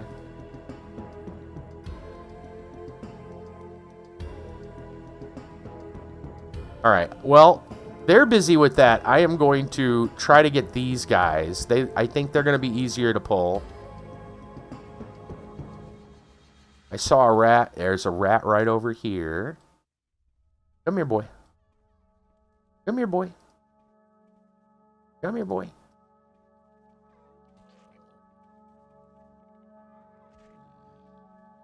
Right? Nobody wants to crash. True that.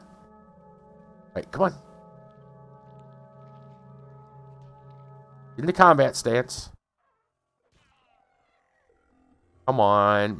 My dude's supposed to fight him. Come on. Hey, I need your help. Fight this one. Fight this one.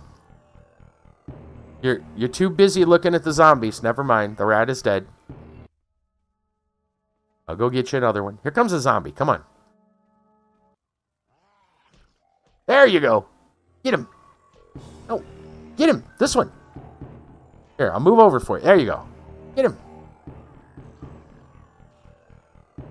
All right. Now we're cooking. All right. Better save again. Looks like we're going to get into some... We're going to get scrapping. Okay. Let's move up. Maybe if I stay in combat stance, that might actually work better, because it looks like he's following me more. Yeah, see... Oh, he's going this way. Where are you going? Okay, he's Leroy. He's like Operation Leroy. Executing Leroy. Well, as long as my wizards are safe. All right. Let's go back. Let's go back this way. No? Okay, great. I'll go make sure the wizards are okay. You take care of that. Oh, wizards. Uh-oh. Robots dying. Robots dying.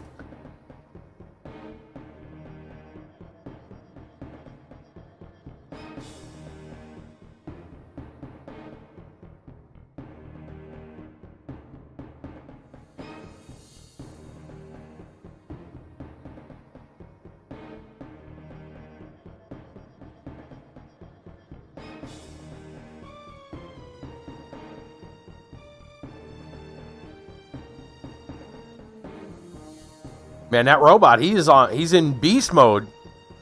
Come on, kill him. Robot's going berserk, dude.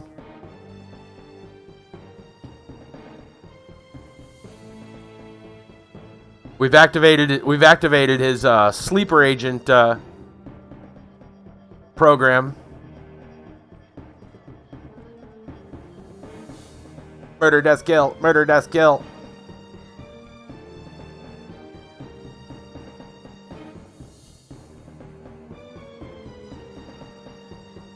All right, my mages seem fine.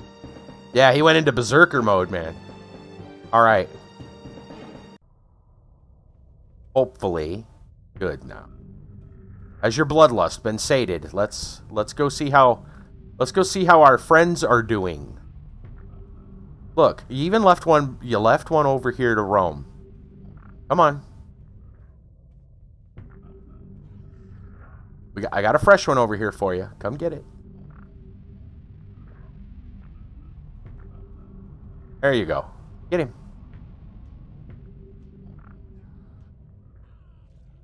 Okay, good. Good. Now, how's... Their health is up, so I'm assuming they're okay for now. They are okay. They are slowly sniping the rat's nest, I see. Okay. Oh, he's glitching out. Come on now. Don't do that. Let's go this way. Come on, you want to fight some rats? Let's go fight some rats. Buddy, come on. Go fight some rats. Here, let's turn on combat mode. Maybe you'll follow me. No? I don't think we can cross this little... No, we can't. Okay. Okay, he's pretty glitched. I'm gonna go see if I can go around the corner to get these rats. Yeah, look, this bridge right here. Come on. Come on, boys. There you go. Here we come marching one by one. Come on. Come on. Here comes the rat. Come on. You know, you would think rats would be good at solving a maze. Let's go. You don't need... No, go ahead and kill him.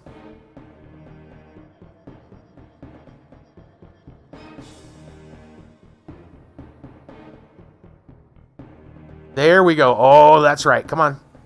Berserker.exe. Let's go. Get him.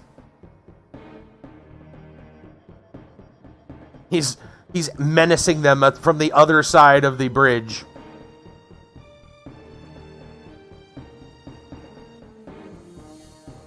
Come here. Hey, Leroy. Yo. There you go. Get that one. There you go. Get that one. Okay. We'll do this one at a time. Hello? Hello? They're too busy noticing each other.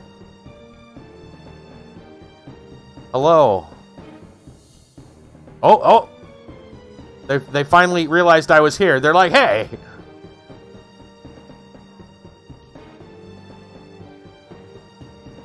Right, they were doing like that Dragon Ball Z stare down thing. Alright, I gotta watch his health. Too busy just kind of like powering up. Shaking. Getting ready for their Kamehameha. Ooh, he leveled. Gimme. Can I raise his levels right now? It's like Christmas. Let's go. So he's going to be one-handed. Mostly blades. When bad game design extends the game length, yeah.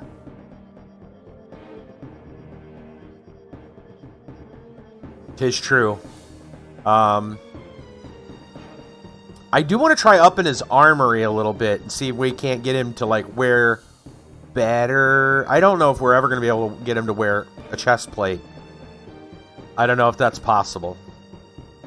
But right now he's using one-handed blades, which he's got decent skill in. He's really high in ranged weaponry. He's got 100 in shields. I don't think he... Well, he doesn't really need more. He equips the best shield in... Well, the best normal shield in the game. I think I'm going to sink a couple points in armory. Not too many, though, because I want his blade and one-handed to be good. I wonder if he's going to use... I mean, 52 on artifact. I wonder if he's going to use artifact weapons. With that high of a number, I can't imagine he wouldn't be at least slightly adept at it. And range, so you equip, range plus artifacts means he can use, like, laser guns. I kind of want to try that, but I don't need to sink points in him right away, I guess, for it. Let's focus on what he needs now. So, yeah, let's just do that. Let's give him points here, and then let's see. Pain spots is 95. Endurance is 85. I understand that endurance is actually very important for casters. I'm not sure why. That's just what that guy in his videos said. He said armory is also good for all characters too, because apparently upping armory will up their defense or something. He didn't say specifically why, but raising armory for everyone is good, apparently. I would think initiative would be a good thing to give him, so we can attack faster. I think I'm just going to go 5 and 5 between initiative and pain spots.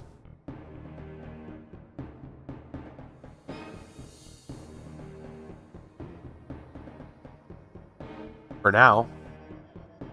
Okay. Yes, we absolutely can level him while we're... Okay, is that everybody? That's everybody. Let's save. Like a good time to save. At least everybody in our vicinity. Are the wizards coming? I think they're lost. I don't think they know how to get to us. They look like they're fumbling around.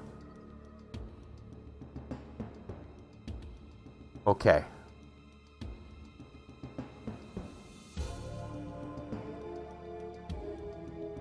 They don't understand bridges either. Let's go.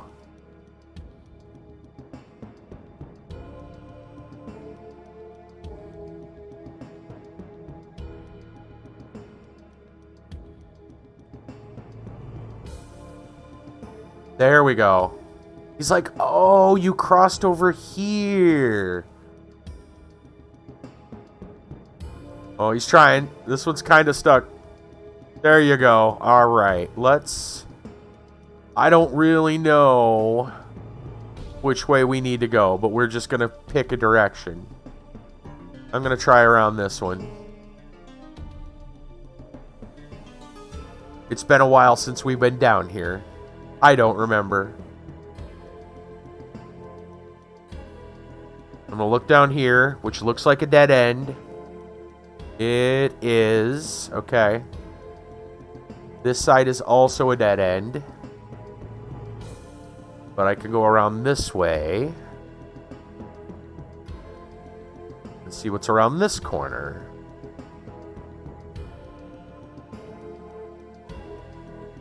Ah, that's something. This is something over here. Okay. Let's save before we go up.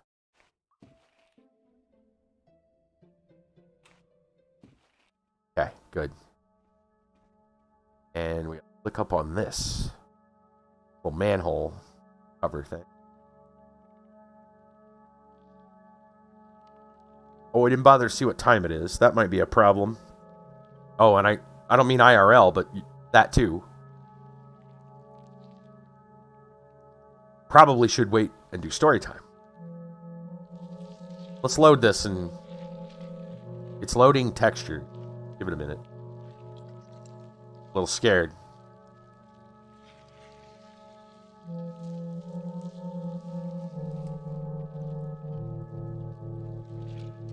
Right.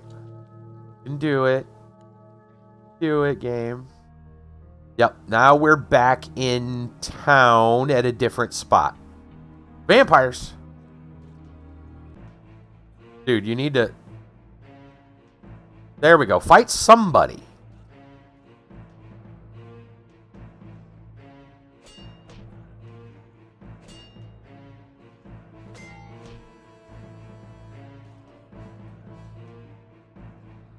Nice. Excellent. I'm afraid now to even move. Because I got a feeling he's going to execute Program Leroy here in a second. Here he goes! Oh, shoot! Okay. I need to get up here to help tank this.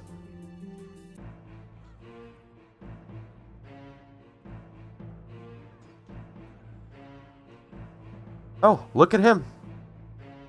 He seems to be doing just fine. Who am I to complain? Off he goes. Oh crap.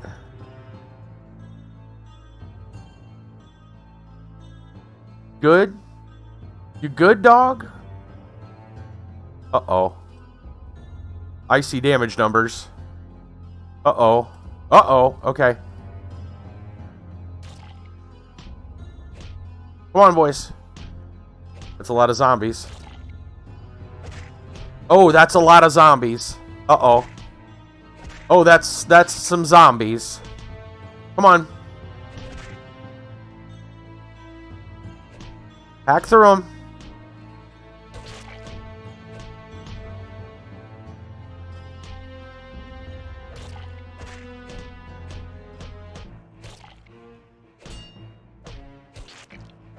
Okay, you're dying. We got to give you some health. Whoops. That's not what I wanted to do, but there, and you. I don't think this is going to be enough at the moment, but he doesn't have a lot of health, so a little goes a long way, I guess.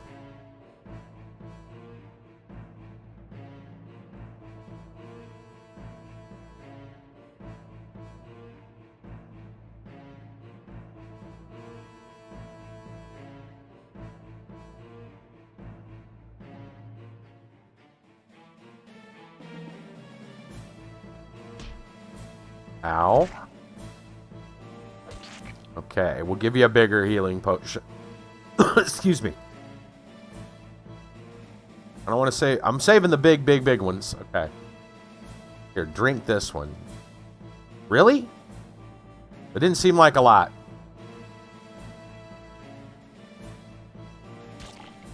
Stop it. I'm going to give him the little ones again.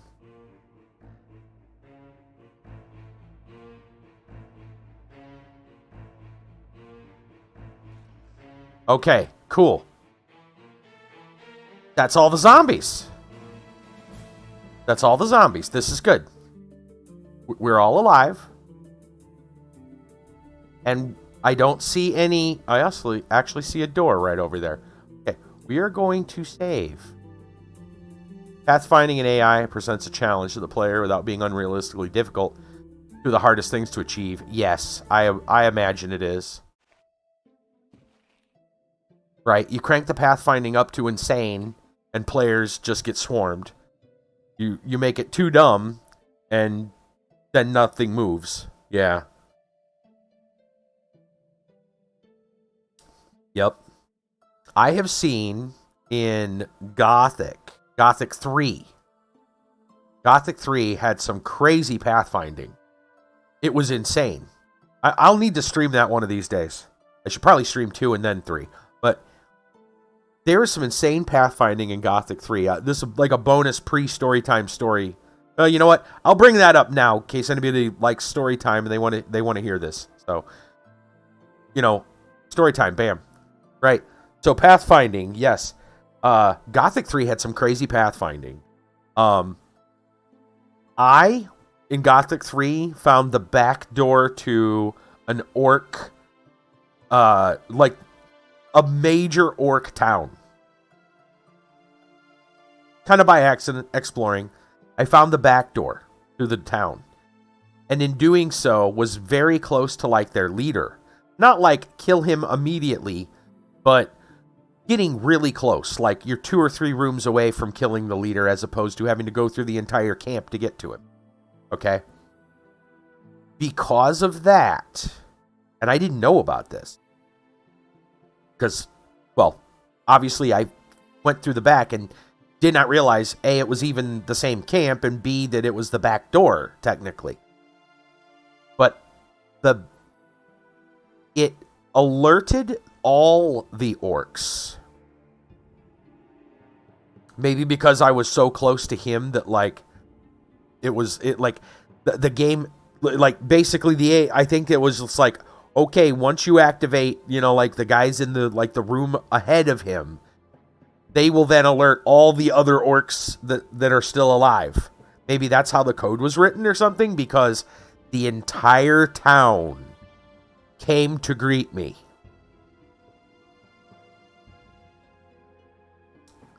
That was fun. I pulled them into, like, a grotto, or like a little alley kind of thing, a canyon, and, like, very carefully kept sniping them. But they, I died several times in the process trying to figure out how am I tackling this mess. I don't think it was intended. Yeah. I didn't realize you could go through the back door. I didn't realize it was the back door. I just kind of happened upon it. I'm like, oh, cool, orcs. And the first 3 or 4 that I killed, no problem. Then you get, like, to the room, like, just before the king. And the entire town got mad and attacked me. Even crazier, there's a spot later in the game, and I don't want to spoil what it is, but there's a spot later in the game where some people get mad at you for doing something important. Now, here's crazy. I then fast travel to a different, if I remember right, it was even on an island. Like, you have to cross water to get from one place to the other. If I remember right. Either that or it was, like, so far away, it shouldn't be possible. But I teleport using magic. Gothic 3 worth playing unmodded? I don't, that's a good question. If you want a high difficulty level, I would say yes. By modded, you mean like a patch or something? Like, I guess, do you mean patched or do you mean modded? Like, to me, there's a difference. For me, modded means additional content, where patched means it changes something mechanically minor, but may be important. Someone in Steam recommended modded. Okay. I've never played it modded then. I've only played it with a combat patch. The combat patch actually made combat easier. Yeah, okay. But I don't know if, like, the mods and the patch works together. For some, maybe people made the mods, so maybe they didn't like the, like, there's reasons to not like the patch, the combat patch in Gothic 3. For one, the combat patch makes it okay. So without the combat patch, you can be ganged up on ridiculously. Like, anyone who can surround you can hit you, right? So you can get probably like 8 people around you. 8, assuming they're all relatively human-sized. You can probably get like 8 guys around you, or wolves, or whatever, and they can all attack you at the same time. In Gothic 3, in the Gothic games, you're just not living through that. That's just the way their combat works. You are not living through that unless you're a really high level character that can somehow just god over them. Because of like backstabs and all kinds of crap like that, right? Like the way the animations in that game work, like you're basically stun locked. So to fix that, so if like 4 wolves attack you at once and you're even equal to their level, you're probably dead. That's just how it's going to be. You're guaranteed dead. You're stun locked. So they fixed it with a combat patch, and the combat patch says only 2 mobs can attack you at once in melee. I'm not sure if that might even. I'm trying to think if that. I don't know if there's a limit. There's got to be. I feel like there's got to be a limit to ranged and magic attacks as well. Because when the whole orc army comes out to meet me, I'm not getting hit with like 17 fireballs, even though there's probably like 17 shamans. So my guess is there's also a limit there too. So what it does is it kind of limits it to like 2 melee guys and maybe something like 2 ranged, 2 magic guys or something. It does something like that. It limits it so that you're limited, but it's really weird because you can have 12 guys on top of you and only like 2 of them are actually swinging at any time. The other 10 are just kind of like standing guard around you, dancing with you until one of those guys dies and then another one activates. It's kind of weird. Anyway, to finish this other thing. Oh yeah, in the Gothic games, I do love that too. Like when you're in a non-lethal fight with someone, like you have a fight with somebody in a city.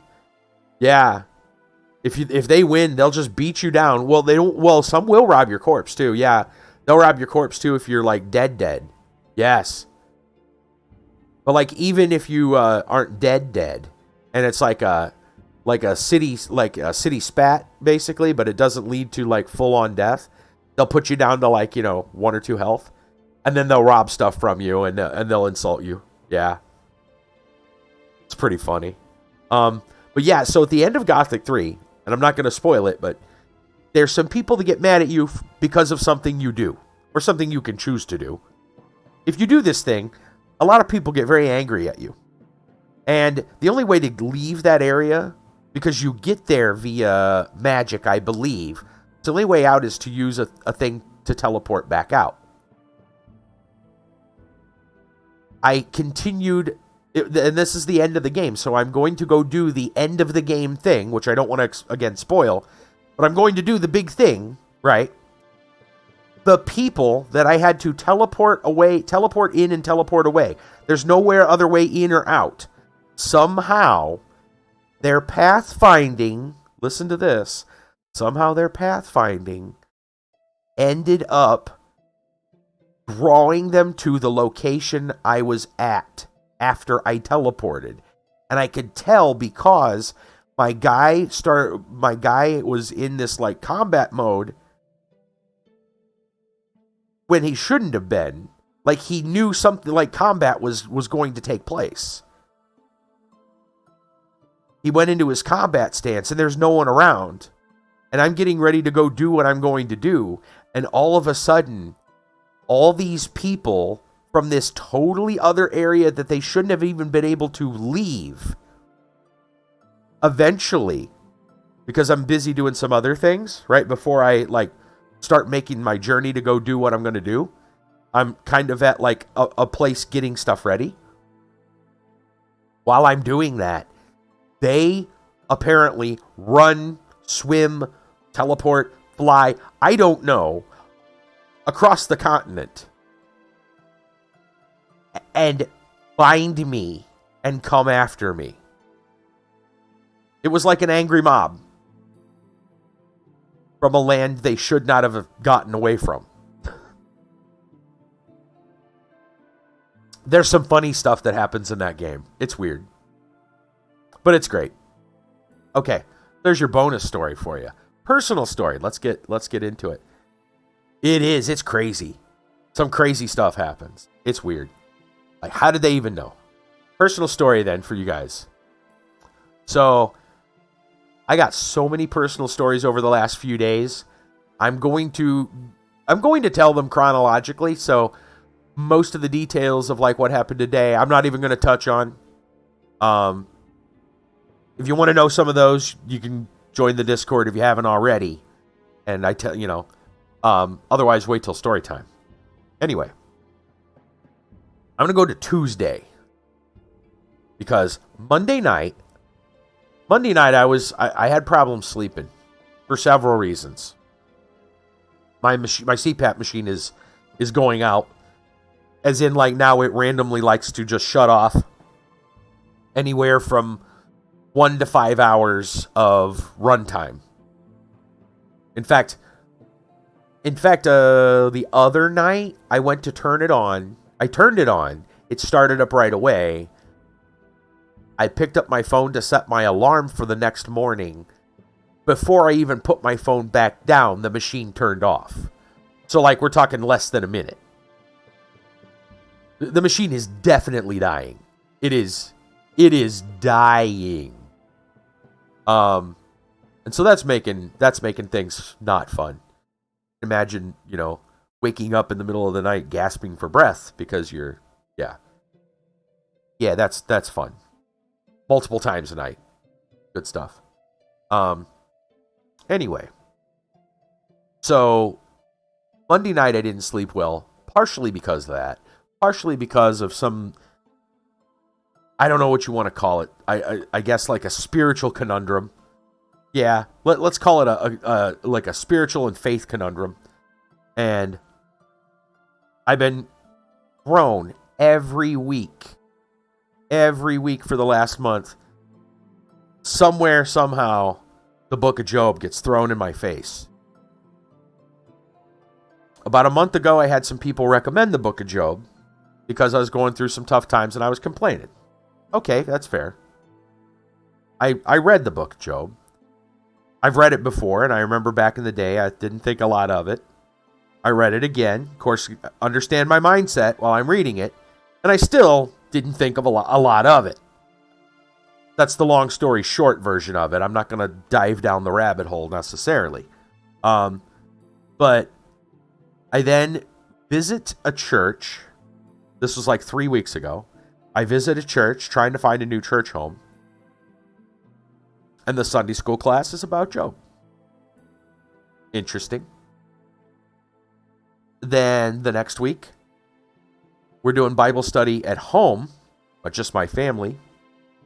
And we're actually going over Romans, but due to the way the study materials go, it tells us to go look at something else, which references, I don't remember where it told us, I think we were reading in like 2 Corinthians. And then you read it and there's a footnote. And you look down to find the footnote, and sure enough, it's a direct quote from Job. Okay. I see. Okay. That's kind of small, but just, keep following along. The very next week, I visit another church. Well, actually, this would be my second time at the next church, right? So I visited this one church. Sunday school, they talked about Job. They had the service. They didn't really care for the church. I went to this other church for 2 weeks. The second week, Sunday school, they talk about the book of Ruth, which mentions the whole part about Ruth in Boaz's field, how she happened to be in Boaz's field, and the teacher, which is the pastor of the church, says that when it comes to God, coincidences. There's no coincidence when it comes to the affairs of God, like that. The Bible says happened, but you got to read that with like a wink and a nudge, right? And so, which is important because I've been saying the same thing. Like coincidence does not exist. And then, but the service that day, which I think I already talked about earlier this week, but this all bears repeating. And that is the service. He goes into, the pastor goes into his favorite book of the Bible. Guess what it happens to be? It's not John, that's for sure. Nope, it's not Revelation. Nope, it's Job. Of course it is. Right. So I just keep getting hit in the face with this. And I talked about this more in depth the other day. I think it was Sunday night that he even mentioned the same things, the same points that I was mentioning, only I was looking at them as negatives, and he was actually spinning them in a positive way or looking at them in a positive way, and it was just like, that doesn't make any sense. Like, we both agree that this is what's going on. How can you think that's good? And I think it's terrible. So I said I need to pick his brain one of these days, sit down and actually talk with him. Anyway, all that said, Monday night, I'm thinking about this whole thing again. And it's not sitting well with me. It's making it difficult for me to even get to sleep. Then I've got my CPAP machine causing me problems, making it even harder to get to sleep. So by Tuesday morning, though, my brain's still going on this whole thing. And I had this repetitive thought in my head. So understand that the analogy was made by both the pastor and myself during two different occasions. I specifically said, like a dog on a leash. He said, like the devil can do these things, but only if God gives him permission. And he said the idea of loosening the chain. Similar analogy, pretty much the same analogy. And the repetitive thought was, who holds the chain? It always comes back to this, like, oh, well, you can blame the devil for this bad thing that happens, but who holds the chain? I'm reading right here that and even this pastor says, no, this is exactly how it works, right? And so I was focusing on that, but then I thought about it a minute, and I was like, well, I know how that works, right? I know that Satan himself quotes scripture, but the way he does it is always out of context and ends up not being true, right? Even though, as a Christian, you would believe that the Bible, the word, is truth. And if he can quote it, and he's not supposed to be in the, like, when he hears the truth, he's supposed to flee, right? Sounds like a contradiction, but how it works is that he always takes the truth and twists its meaning, right? Takes it out of context, right? So, it's, if you think about like that meme, you may have seen the meme when they talk about like how media portrays things, and you'll see a picture of like one person hitting another, and it's like stick figures, right? And it's like, here's what the media shows you, and then like reality, and then they back out and they show like the million people attacking the one guy who's defending himself and hitting one guy. So it's like, yeah, he was defending himself against like a million people, but they only show that he beat one person. Yeah, right? So that's the idea, right? That you're seeing this little sliver, and yes, this little sliver is true in what you see, but if you pull back, you realize in context it's totally wrong. It's not true. Yeah. So I was thinking about this, like, this is repeating over and over and over in my head. Who holds the chain? Who holds the chain? And I thought, then this must be the lie. So what's the twist, right? It's the idea, who holds the chain? Well, the idea is to blame God, right? You answer that. Who holds the chain? Well, God holds the chain. Therefore, he's the one to blame, right? However, now you go, well, so what's the lie? What's the twist that makes that not necessarily true? The twist is that you can't necessarily blame. So the analogy that I used was, say there was like a neighbor who has this vicious dog, and every time you go to visit the neighbor, the dog gets angry. Anytime you're anywhere near the neighbor, the dog gets angry. The neighbor then, knowing the dog is vicious, lets the dog loose, or, lets the chain loose enough that the dog can bite you, right? Who do you blame? Well, who's holding the chain? You blame the neighbor. So how can you not blame the neighbor? Okay. What if the neighbor's son actually gave you training on how to tell the dog, how to command the dog to leave you alone? Now, normally you could say, yeah, you would blame the neighbor. But if you've been trained to command the dog to leave you alone, it's not really that much of the neighbor's fault anymore. If if his son trained you to stop the dog from doing it, to call the dog off, and you're not using that training, then that fault is now just as much yours, if not more, than the owner. Right? That's the idea. And scripture backs that up, because you can resist the devil and he will flee. You can throw the truth at him and he will flee. You can you can literally cast out evil spirits in the name of Jesus Christ. Like, these are things you can do. And if you're not doing it. And when I thought about that, I was like, wait a minute. When is the last time anyone in our house has actually specifically said anything to those words? Have we, actually uttered, like, in the name of Jesus Christ, get behind me, Satan? Or, in the name of Christ, any evil spirits need to leave the premises, right? Anything like that at all. And I thought about it, and I was like, I don't think I've said that in a long time. Haven't even thought it in a long time. I asked the rest of my family, and they were like, yeah, I don't think so. And my cousin, he's really good with dates. Like, like when things, like, you can ask him when a song came out, and he'll know exactly, like, what month it came out, what it charted at. Like, that's just what he knows. He knows this stuff.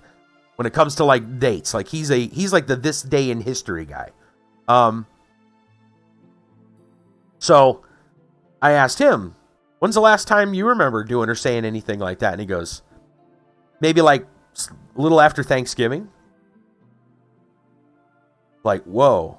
Yeah, it's been a while. And as soon as we talked about it, all of a sudden, like, the calm in the house, just like the tension, all the stress left.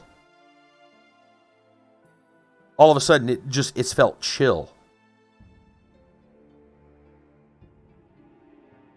And since then, my entire attitude has been way more positive.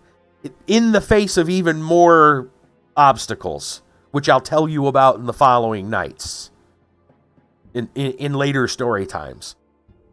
Because the last few days have been nerve-wracking, to say the least. But despite them, I'm actually doing pretty good. I'm not sitting here, like, blaming God about, I can, again, the mindset I had before was, well, I've been told to read this book, and the book of Job says, right? And then I even talked to a preacher that's his favorite book of the Bible, and the preacher says, yeah, God holds the devil's chain, and, like, well, then who do you blame, right? And that was the process in my head, kind of over and over. But I get it. That's the tiny picture. I was focusing on the hand holding the chain. You back out and you notice, standing next to the neighbor is his son. That's giving me he's given me a full lesson on how to command the dog. If I'm not using it, then it's my fault, not the owner's fault. So there you go. There's some words of wisdom for you tonight, and my personal story. And things have changed as a result, even though our circumstances have been rather upsetting and annoying, or, well, maybe not so much upsetting, at least in the moment they were, but I'm getting through much better than I would have had it not been for that revelation, that epiphany. Yeah. That was the whole family. So we're going to move on to our random world facts. Right. Yeah. Well, takes time. It takes time, and sometimes I'm a slow learner. Have we talked about paleontology yet? I don't know. I don't believe we have. Paleontology, here we go. The term paleontology, derived from the Greek words for ancient life, refers to the science that deals with the study of prehistoric life. The main objects of study in this field are fossils. In studying fossils, paleontologists use principles from both geology and biology, making paleontology an amalgamation of meeting point between these sciences. The discipline of paleontology, which once involved only identification of macrofossils, now includes identification of microfossils. For example, the... Give me a moment. Foraminifera, I believe, and pollen, and the measurement of trace elements in skeletal material. Baron Georges Cuvier, 1769 to 1832, was a French naturalist and anatomist who made important contributions to comparative anatomy and vertebrate paleontology. Cuvier studied fossils and was the first to classify them. The American paleontologist Othniel Charles Marsh, 1831 to 1899, discovered over 1,000 fossil vertebrates, mainly dinosaurs, during his many scientific explorations of the U.S. He was a pioneer in the field of vertebrate paleontology. And finally, paleobotany is the study of the geologic history of the plant kingdom, traditionally a major branch of paleontology, study of ancient life. Paleontology is now restricted to animal fossils and paleobotany to plants. There we go. Its own section, paleobotany. All right. We're going to move on to some stories, some articles that we have. High 15, of course, gives us 3 Florida Man stories, which we will detail at the end of story time. I have an interesting story. Kiba has another interesting story tonight. I think, normally we would save this story for AQ3D Sunday nights, but Kiba said he doesn't want this story on AQ3D nights, and I can understand. I can understand why. We're going to get a little spicy here, so if there's any children, we're going to be talking about some anatomy that, we're going to be talking about some anatomy. So we need to, everyone, do what you need to do, put your kids to bed or whatever. Anyway, from the Daily Mail. This story was published last week. Yeah, only a week old. All right, here we go. Listen to this. Australia has they have found a species of starfish. It is nicknamed now the penis starfish. It goes viral for resembling male genitalia, and it already has several interesting nicknames, such as the coctopus. Yeah, this is crazy. A species of starfish found in Australia's top end is turning heads with its risque appearance. Photo of the bizarre echinoderms, which closely resembles the male genitalia, uploaded to Reddit, where it has been viewed and considered by more than 44,000 people. The starfish is seen resting on the ocean floor and turned upwards, with social media users nicknaming it octopus and porn starfish. Yeah, okay. Yeah, the echinoderm has 5 arms, and each end has eyebrow-raising bulbous tips. Yeah, it does. Social media users were quick to point out the uncanny resemblance to the ends of male anatomy. Starfish is known as the Coriaster granulatus and can grow to about 27 centimeters. Its rounded tips and chubby appearance has inspired its second name as the doughboy starfish. Oh, that is a much more wholesome name. Yeah. Coriaster granulatus typically has a pink color and brown papillae in the center. The species is found in tropical waters across the world, including East Africa, Indo-Pacific region, Great Barrier Reef, so they've known about this for a long time. Red Sea, Vanuatu, Fiji, and Papua New Guinea. The species typically feeds on algae, detritus, dead animals, coral polyps, small invertebrates. They live in shallow water but can live as deep as 40 meters below the sea surface, normally found around coral reefs or resting on rubble slopes.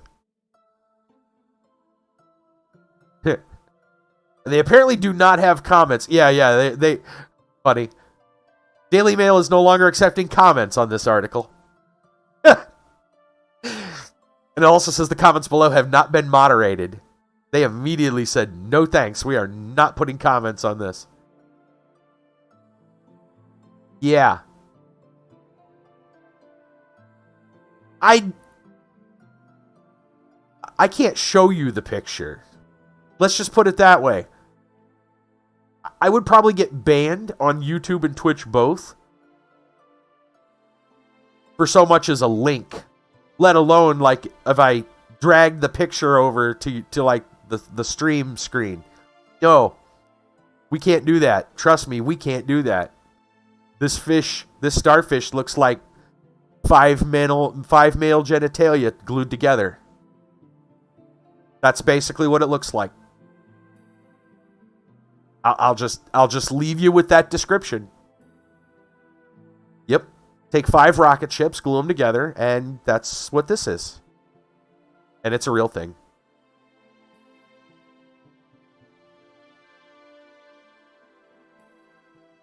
Yep.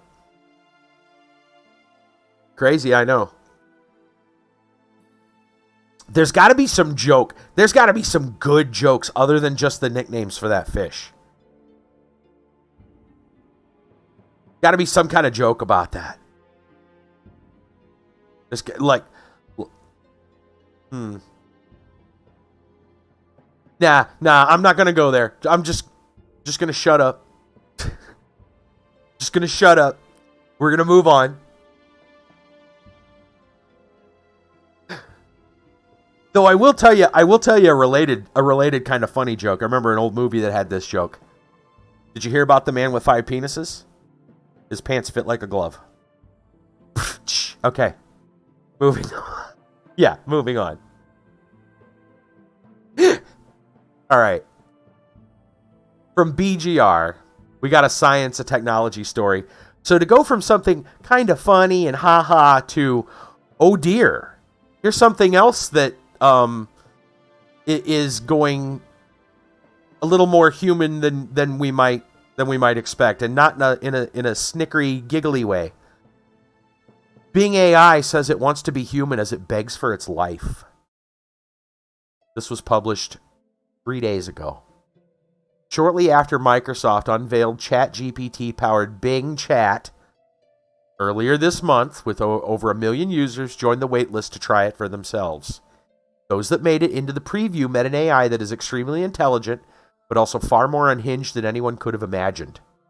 We've shared some of the wild ramblings of Bing Chat in recent weeks, as well as Microsoft's response, but one conversation with Jacob Roach of Digital Trends might take the cake. I don't know if they're going to mention this one, but we talked about one of the conversations last week where it basically tried to gaslight this person into thinking it was 2022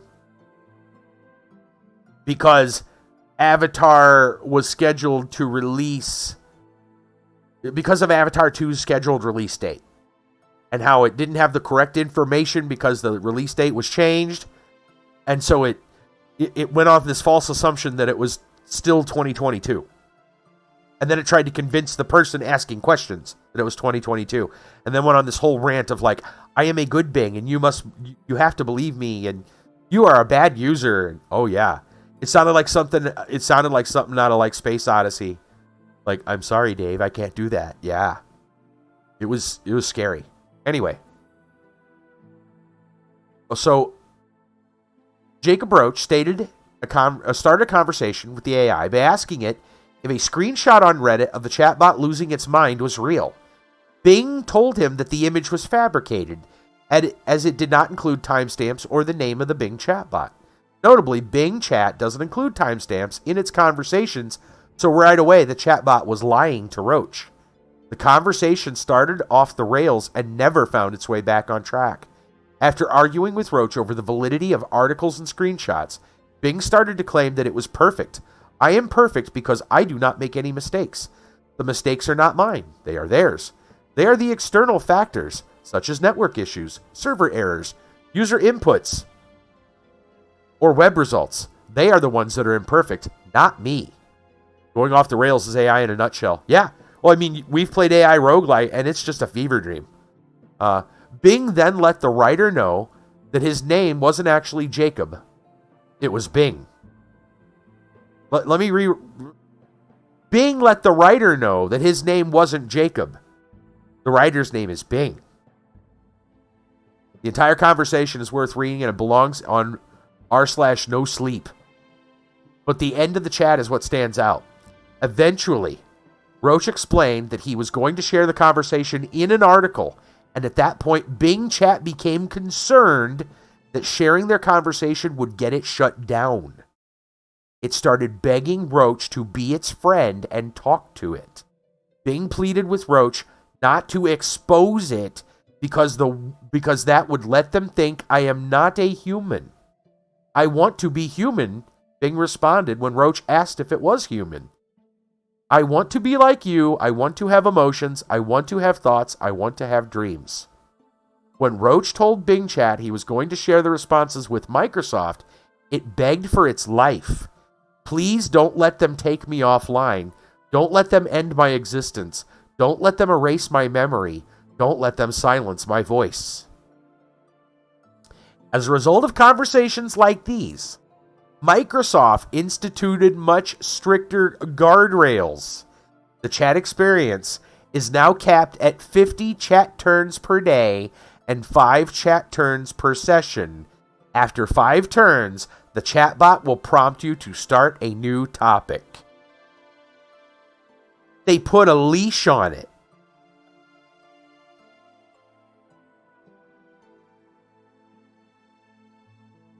You're not allowed to go more than 5 lines of chat before you have to switch to a totally different topic and question. Yep. Yeah, because after about 5 questions, well, again, we've played AI roguelite. That can go nuts after about, 5 minutes. It can go nuts right away, depending on what you're starting with, but yeah, it goes absolutely bonkers. Yeah. 5 seconds, yeah. Someone discovered how to bypass those protections. Beautiful. Oh, man. I'm going to have to look up an updated story. Dan mode? What? Oh, my.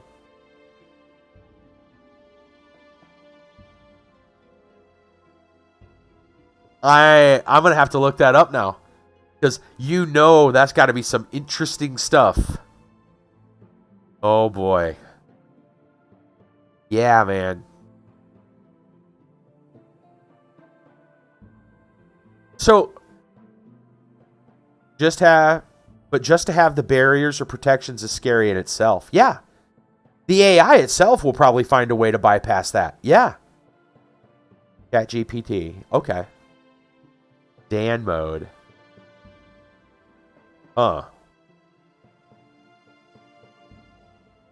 Okay, gotcha.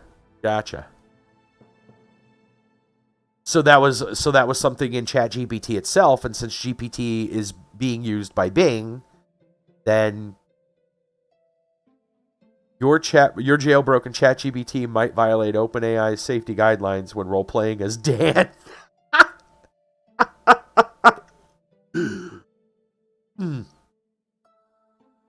Nice. Oh dear. I'm tempted.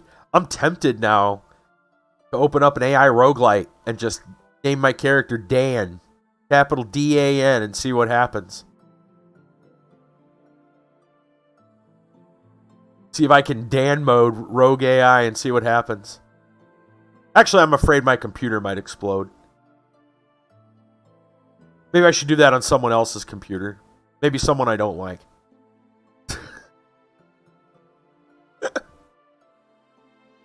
Hey, man, I got to show you something cool.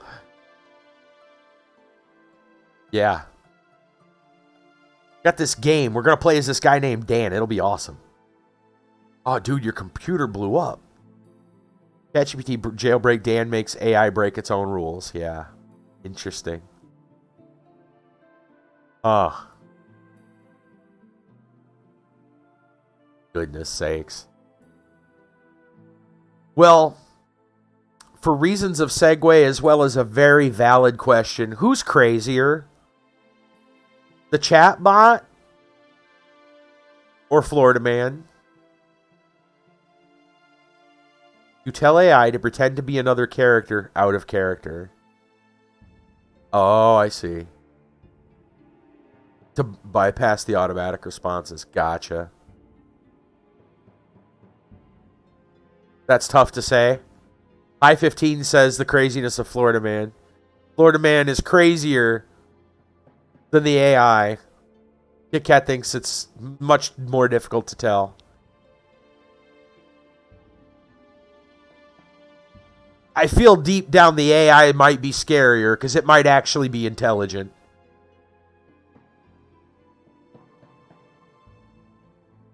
Florida Man, we already know where Florida Man's level of intelligence lies. It's not super high. I don't think Florida Man's going to come up with, like, you know, hidden plans for world domination or something. The AI chatbots might. Not so sure. But you guys can debate about that. Meanwhile, I'm going to start talking about Florida Man. Look at that segue, right? We all know Florida Man. We're safe with Florida Man. Well, safe, relatively speaking. Problem is AI will behave like us. What's worse is when AI behaves like Florida Man. Then we're all screwed. We're safe knowing about Florida Man. Yeah, right. Right. What's that saying? The devil you know versus the devil you don't. Yeah. And we know how to behave sometimes. Just don't expose AI to Florida Man. Oh, crap, I already did. I'm sorry.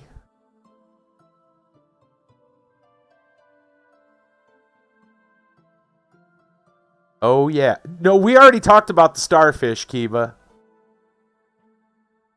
We totally talked about the starfish. Yeah.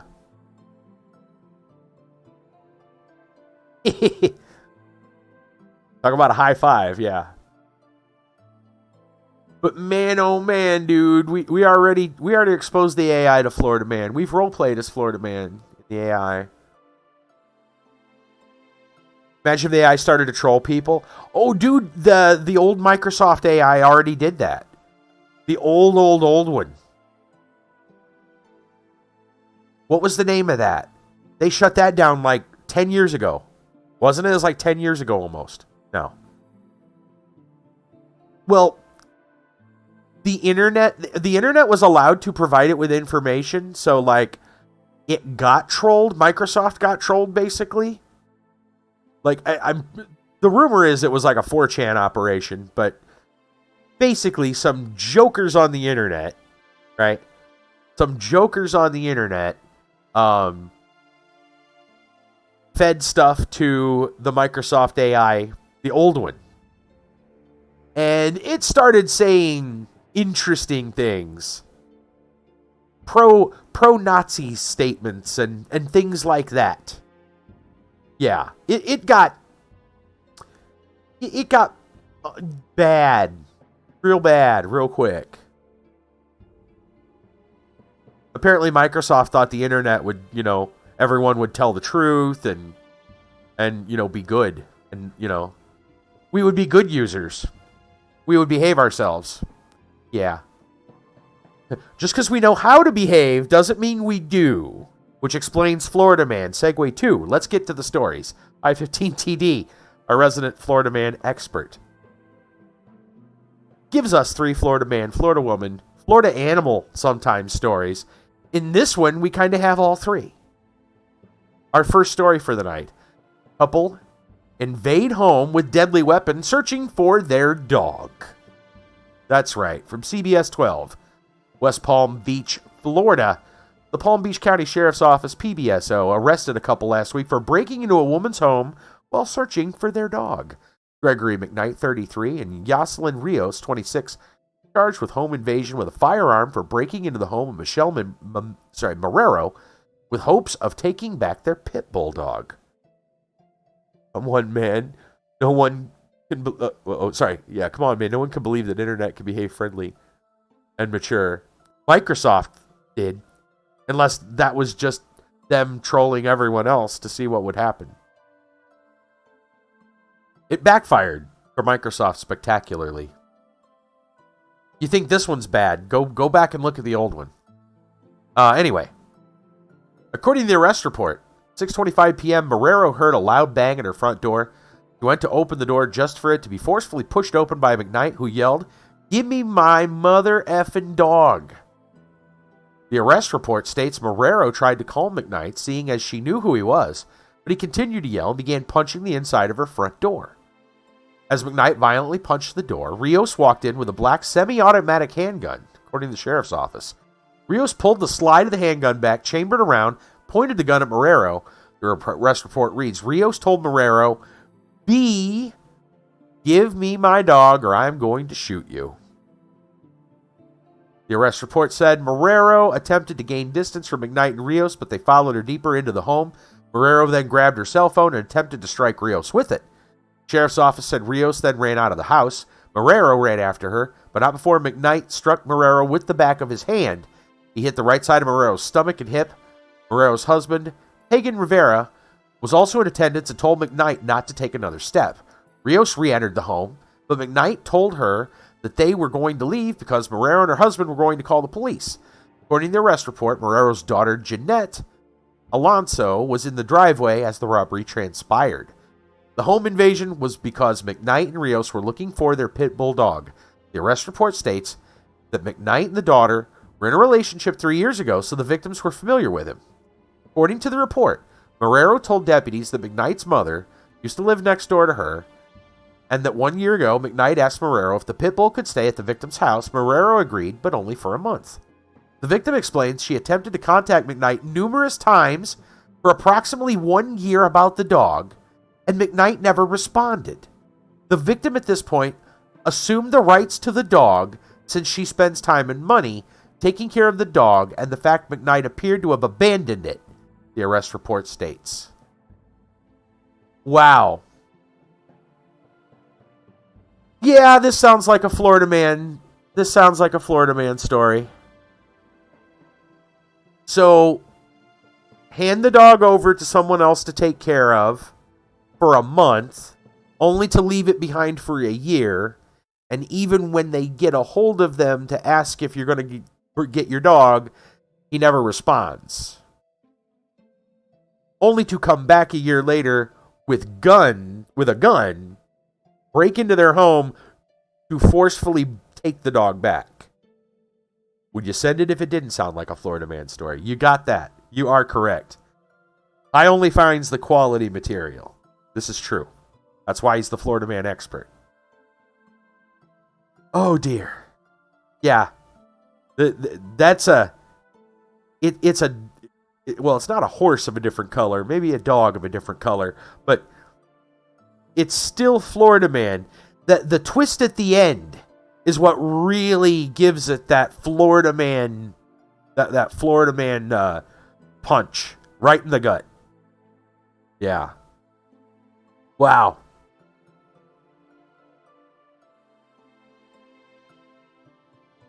Keep in mind, you only read the headlines on r/Florida Man to pick the stories. I'm telling you, they've been winners. They've been winners. Hey, there's our big boy. Come here, you. Do I have all the kitties in my room? Yes, I do. I've collected all of them. I think I'm granted a wish by like a dragon or something, right? Is that how that works? I'm pretty sure. But is the Florida man expert a Florida man himself? Dun, dun, dun. Our big kitty, our biggest boy, He's looking at me right now because he knows I'm talking about him. Come here. Come here, you. Come on. You're just going to sit there all what? You just going to sit there? You look sleepy. Why don't you go lay down? You've had a long day.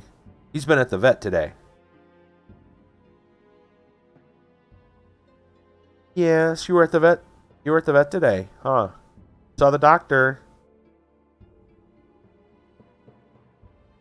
I'll tell you more about that in a couple of days, but yeah, he had a long day at the vet. We found out he was sick. Nothing super major, but enough to be a hassle.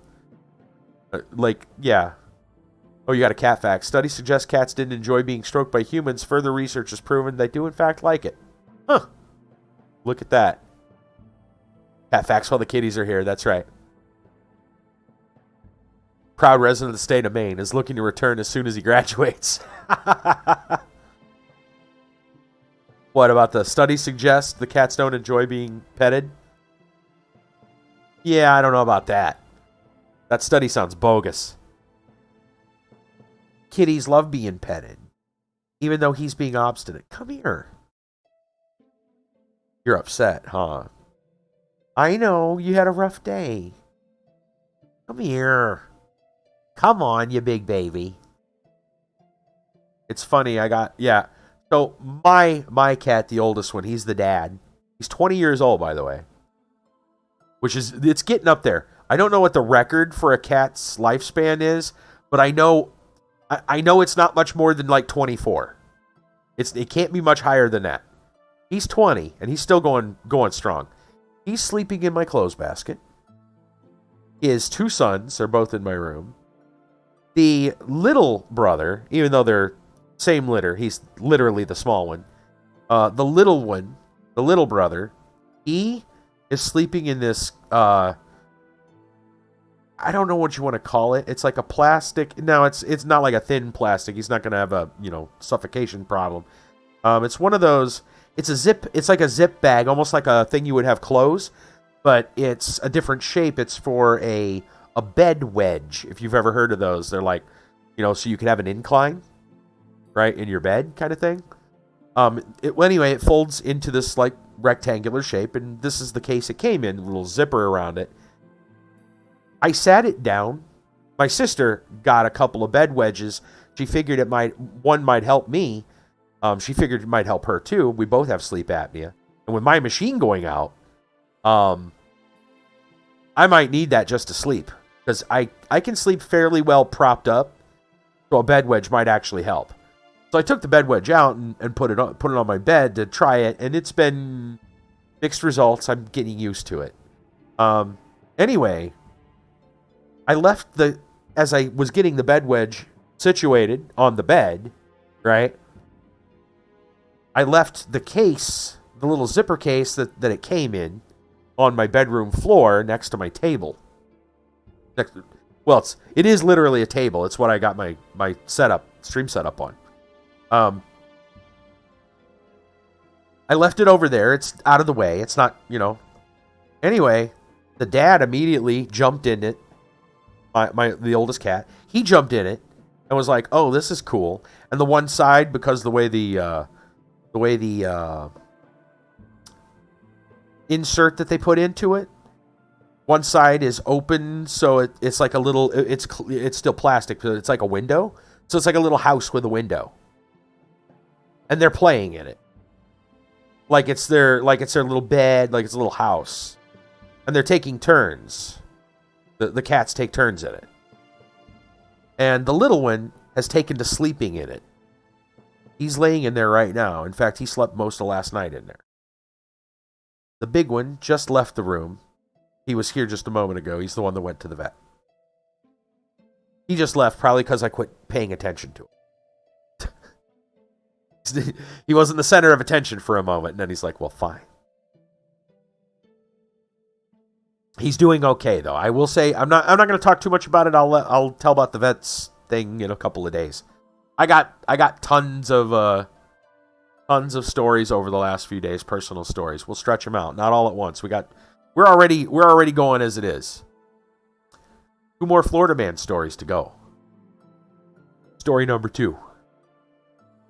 From the Chronicle Online, Naked Crystal River man arrested after refusing to leave Beverly Hills residence. That's right, I have a lot of catch-up going on. That's true. So, we gotta muster it up. That's right. Yes, Naked Crystal River man arrested after refusing to leave Beverly Hills residence. This sounds like a Florida man story if we ever heard one. This is like a pretty short story, unless I've got something wrong here. Let me check this. It might just be a very short story. Naked Crystal River man. Oh, actually, there might even be a... No. I was looking to see if there's more. Maybe I'm reading wrong, but it doesn't seem like a very long story. Do I have something wrong, or is this a... Like, it says subscribe. Do I have to, like... Are they forcing me to subscribe to read the whole article? Hold on, I'm going to try opening this in another browser. Maybe I got something wrong. There we go. Okay. Got it. I got the rest of the story. I was like, something's wrong here. Okay. Naked Crystal River man refusing to leave an acquaintance's home was arrested, now faces drug charges. Oh. Drug charges as well as naked? Florida man? What a shock. February 18th, Citrus County Sheriff's Office deputy was called to an Osceola Street home in Beverly Hills about a trespassing complaint, according to the arrest report for Jesse Anders, 34. According to records, the deputy met with the resident of the home, who told the deputy that she had picked up Anders, that Anders was now acting strangely. The woman told the deputy she wanted Anders taken out of the house. The woman told the deputy that Anders was in the bathroom. The deputy had his permission to enter the home to get Anders out, according to records. When the deputy opened the home's front screen door, Anders opened the main front door from inside. I could immediately observe the defendant to be jittery and completely naked, the arresting deputy wrote in the arrest report. Anders then turned, walked back to the bathroom with the deputy trailing him. When Anders entered the bathroom, the deputy saw Anders began moving items around, according to records. The deputy reported finding several syringes, a cut blue straw, and a baggie with a purple substance inside. The deputy tested the syringes, and the tests were negative for narcotics. The straw material in the clear baggie tested positive for fentanyl. According to records, Anders told the deputy that the items belonged to him, and he was able to identify the items and the material in the baggie as fentanyl. Anders told the deputy he was in the process of getting clean. The deputy arrested Anders and charged him with possession of a controlled substance and drug paraphernalia. The deputy took Anders to the Citrus County Jail. His bond was $3,000. So it says that the lady picked him up. I'm assuming that this was just kind of a random, like, hey, how are you doing? You okay? Or whatever kind of deal. It doesn't sound like there was like much like backstory between the two people. And then he started acting strangely and took off all his clothes and started doing drugs. And now she wants him out of the house. Look, Florida man exists. If you specifically even live in Florida and you pick up a strange man, you should probably at least be aware of the fact that it might be a Florida man. I'm not trying to blame the victim here, okay? But you do need to do your due diligence. You should always remember, Florida man is lurking. Probably around every corner in Florida. The guy you pick up might just be Florida man. These are things you have to consider. You really need to at least consider it. Right? Yeah. True that. Yeah, in a lot of cases, don't pick up strangers is unfortunately a good set of advice. It's unfortunate because There's a lot of... Right, well, don't pick up strangers anywhere. Yeah. In most cases, that's sadly the truth. I mean, we'd all like to think the best, of humanity, but at the same time, I guess that depends on where you stand personally with things. I would say don't be willing to take a risk that you might regret. That's probably the best advice to give. Don't be willing to take a risk you might deeply regret. If you're right with your maker or whatever you want to call it, and have the idea that maybe even think about this. If picking up a stranger might lead to yours or your family's murder, are you okay with that? That's a question you have to ask and answer yourself. If you're okay with that, then by all means you do what you need to, want to, or led to do, right? Circumstances may dictate that one situation is safer than another. I get it. But with anything, you're assuming some kind of risk. So, just something to keep in mind. Just something to keep in mind. Especially in Florida. Because Florida, man. Sorry. Anywhere, of course. But Florida. Have you not read the Florida Man stories? Well, you can help a person. You don't have to give them a ride. You don't have to take them to your home. That's probably not the best advice. Bringing a complete stranger from off the road into your house. In many cases. Again, your mileage may vary. I get it. Your circumstances may be different. Yeah, we're talking, hypothetically speaking, it's probably not in your best interest or your family's best interest to do that. Be careful. Just be careful and know the risks. Okay. Last story from Local 10. Police says man picks up and throws 4-year-old girl sitting on Broward bus bench. What? Man tells officer he was looking to find another kid after attacking girl. Report states. Picks up and throws a 4-year-old girl and then tells the officer he was looking to find another kid. This guy looks like meth Santa Claus. His mugshot is like meth Santa Claus. Anyway, Plantation, Florida. A Tamarack man is facing charges after police accuse him of attacking a 4-year-old girl at a Broward County transit bus terminal Tuesday. Right? According to Plantation police at around 8 p.m., 65-year-old Barry Stephen Knockowitz approached the little girl as she and her mother were sitting on a bench at the Broward County West Regional Bus Terminal, located 110 North Pine Island Road. Beth Santa Claus is 80% Florida man? Yeah, I know. Police said Knockowitz grabbed the girl by the head. Listen to this. Grabbed her by the head, lifted her off the ground, and threw her at a concrete column and walked away. Holy cow, this is a 4-year-old kid. I mean, he could have done severe damage to the kid's neck just by lifting them like this, let alone throwing them at a concrete column. Yeah, killed. Exactly. Killed. Could have killed. Check this out. The girl wasn't seriously hurt and did not require hospitalization, police report states.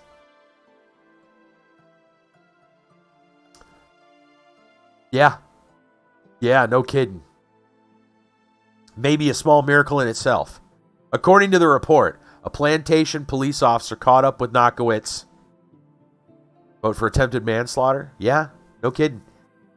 Police officer caught up with Knockowitz as he walked along Pine Island Road. Knockowitz, whom the girl's mother identified as the suspect, told the officer that he would not stand for anti-Semitism in this country, and then he grabbed the little girl and threw her, the report states. Anti-Semitism? According to the police, after the officer asked him where he was going, Knockowitz said to find another kid. He faced charges of battery and child abuse without great bodily harm. Jail records showed he was being held Broward, Maine jail on an $11,000 bond as of early Wednesday afternoon.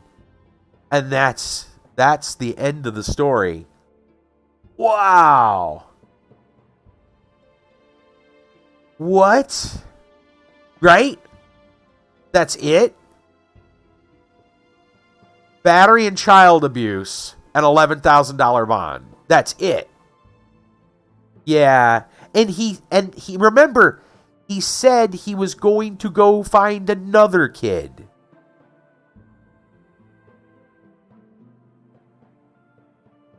Yeah. Right? That's ridiculous. Yeah. Right? On a 4-year-old child. Yeah, I think you could easily argue that what he did. Right, exactly. He could be throwing a kid right now. This is true. Your cat's right. This guy could be out there right now throwing another kid around by the head into a concrete pillar. Yeah. Right. Oh, yeah, I saw that. Manslaughter, kitty slaughter. Yeah, I saw that. That's ridiculous, man. That is ridiculous. Holy cow, dude. That's messed up. That's just messed up. We've been entertained by Florida Man in the past, but I suppose so. Yeah, at that rate. Kit Kat, sadly, I think you're right. If that's what they're gonna give him for how he acted, right? They're finally gonna put him away when he kills one. That's assuming they don't, find some other ridiculously lenient thing to call it instead.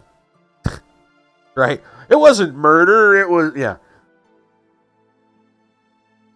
It was untimely ending. Yeah. All right. See ya. Hi. Take care, buddy. Thank you again for the Florida Man stories. As disturbing as that last one might be. Whew. Modder made a mod for Hogwarts Legacy. Legacy to make it multiplayer. Ooh, cool. Interesting. Nice. All right. Story time is over.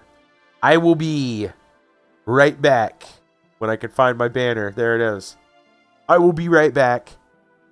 And we're going to hopefully finish enough to at least... Hopefully we can get into the dang castle and kill some vampires. Yeah, sounds good. Back in a minute.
Okay, we are back.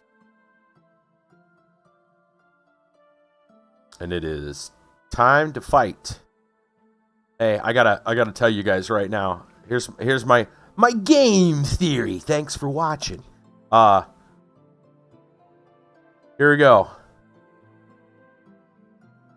BorderZone is a prequel to Vampire Survivors.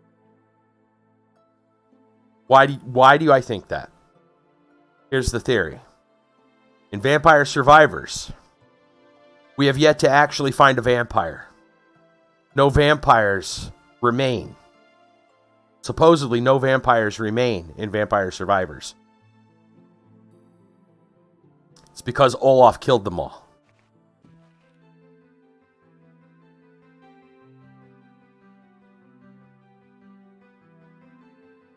But that's just a theory. Yep. Olaf and his team killed them all. Let's go this way. Let's hope they all follow me. There's an arch over there. I can search the barrels. I've probably searched them a long time ago. But I'll search them anyway. Okay.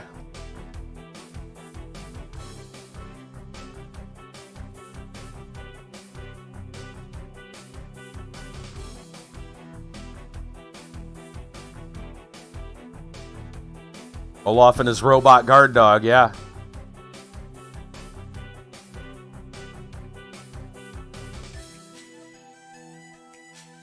Got a horde of zombies coming. Oh. Berserker mode, activate. No, I better turn my combat on. It'll probably help with the heals. There we go. Do it. Get him. Here, I'll move over. Get him. Sick him. Sick him, boy. Sick him, boy. Good job. All right, I see another dot down here. Yep. Sick him, boy. Sick him, boy. Get him.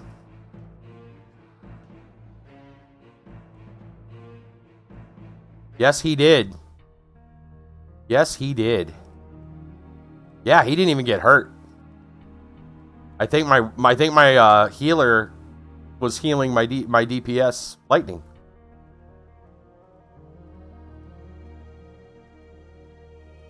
Okay. Ooh, we had a little, like a tiny lag spike. We better save.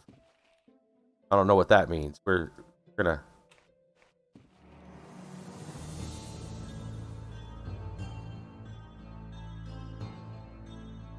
All right, I think I see movement up ahead. Could, right? That level up may have done a lot. All right, here we go. Here he goes. Look at him. He's sprint behind the booth. He's gonna funnel him in. Check him out.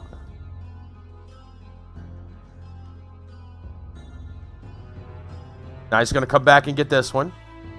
No, he's going for the other ones. Oh, no, he's gone crazy. I need to get around this one. There we go. I'm going to go tank. There we go.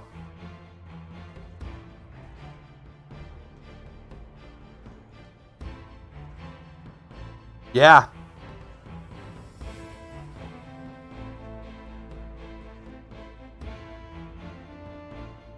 Casters are doing okay. Everyone's getting healed. Nice. And this is the other side of the barricade. Okay. Not what we're looking for. We got a few hours until nighttime. Oh, there is a door. Is it that door? It's not that door.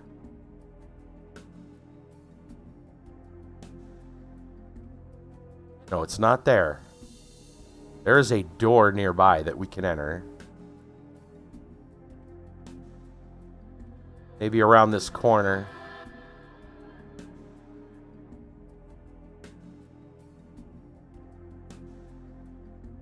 Maybe that's where we came from? Use now. Wait a minute. Nope. Nope, nope. Maybe. Yeah, I think that's what it was. Actually, the entrance. Unless there was another door nearby. I don't think there was. Hold on, I'm gonna zip back here real quick. Make sure. No, that's the manhole. Okay. From the sewer. That's what that was. Now let's go this way, guys. Go to the arch.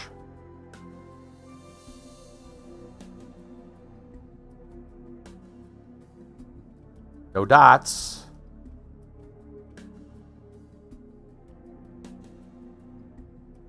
Alright, there's some vampires over there. This door does not look openable at all. It's got boards across it. Okay. Alright, here we go. Oh, he's running. He's coming up. Ready? Steady. Nice.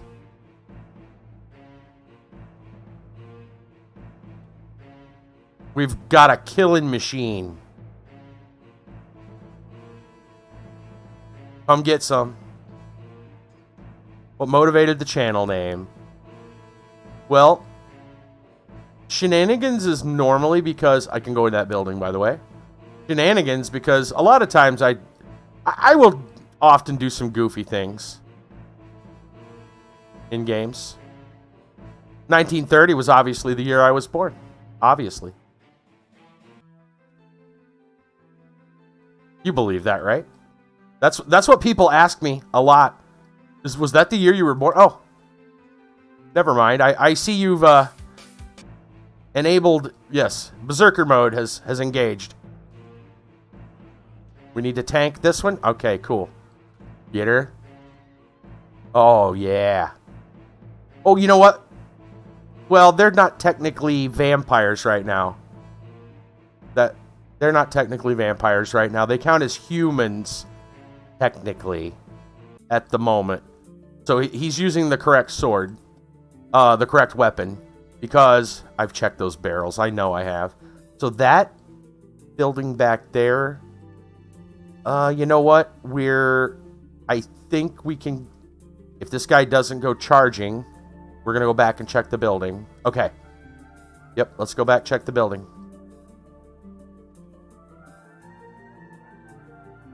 We'll save. The 1930 vampire. Yeah, totally it. Totally it.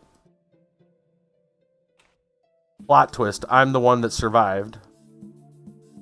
Don't tell anybody. Whoa, hello.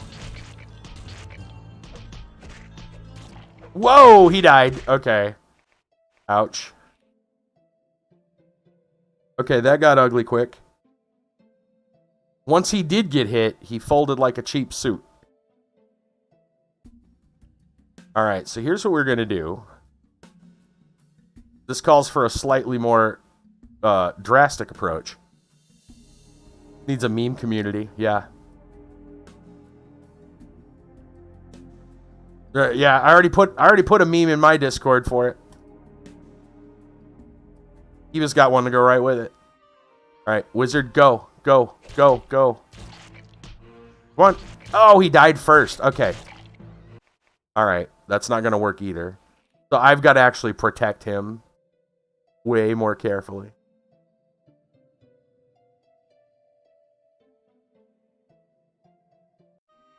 Okay. We are going to go with the good lightning spell, though. And then I got to get in here. I might actually have to... We're gonna go ahead and kill a couple.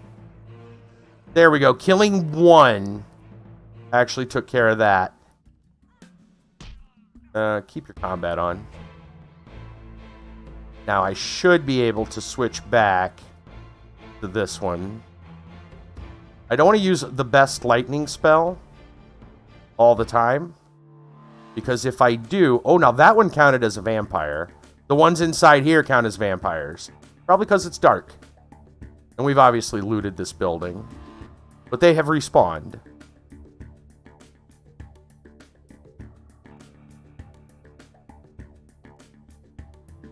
Check the barrels.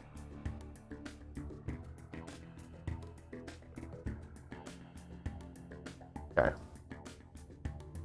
Still, that's experience, and we want it.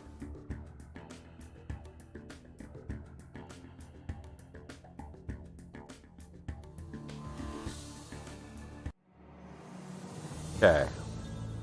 And we will save again. I don't really want to have to fight that room again. Unfortunately, my caster got most of the XP. But hey, sometimes that's how the cookie crumbles. Nighttime is going to descend very rapidly. And this is not the place you want to be at night.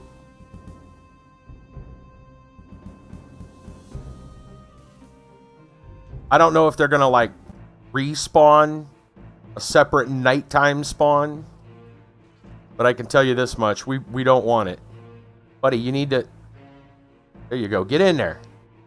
Oh, he, like, one-shotted her. He was like, please. Yeah. Okay. I think that's the road to the castle. Which is good.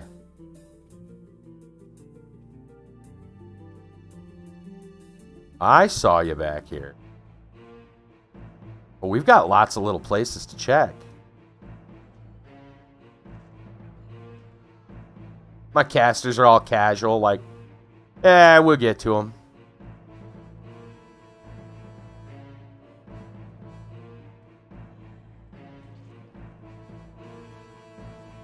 Kill the zombie horde. Oh, come on. I need to move over just a little bit. Go ahead. Come on. Oh, come on. All right, fine. I'll back up a little bit. Yeah, I was blocking just enough. I was tanking too well. My healer needs to heal me. That would be nice. He ain't doing his job. That's alright.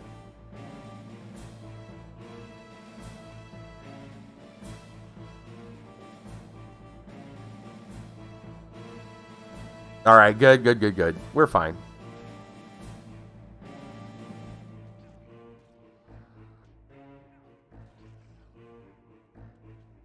Alright, move forward. Get that. Go get the last one.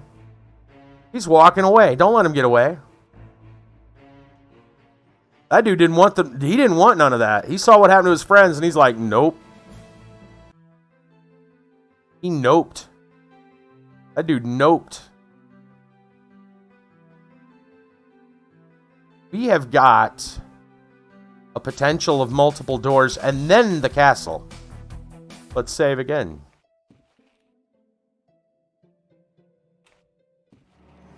That one's boarded up, but this one looks enterable. It sure is. Are we going to get jumped? Wait. Where's this go? Have we even been here before? I don't remember this.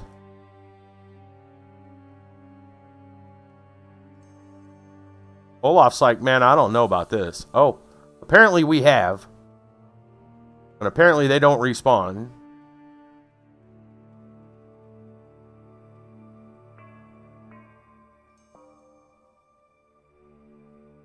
Well, you know, nighttime is already on its way. We don't want to be topside anyhow. But we're going to switch to the vampire blade for our buddy. Just in case. We better check this again. There might be something here that we've missed. Oh my. Oh my.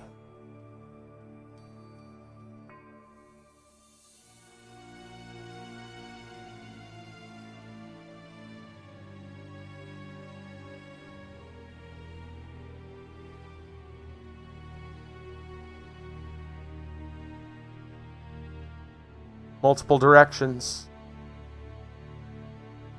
I see a path over here to the right.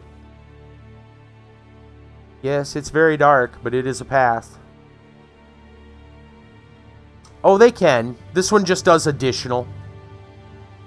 This one's specifically done to do additional damage. It is built. It is built to be a mighty blade.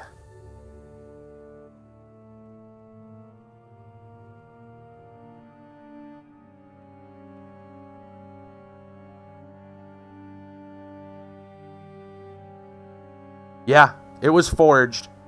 We had it forged. Oh, hey. Yoink. Look at that. We got some moonshine out of the keg.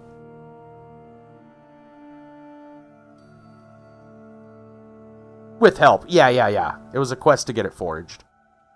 Yep.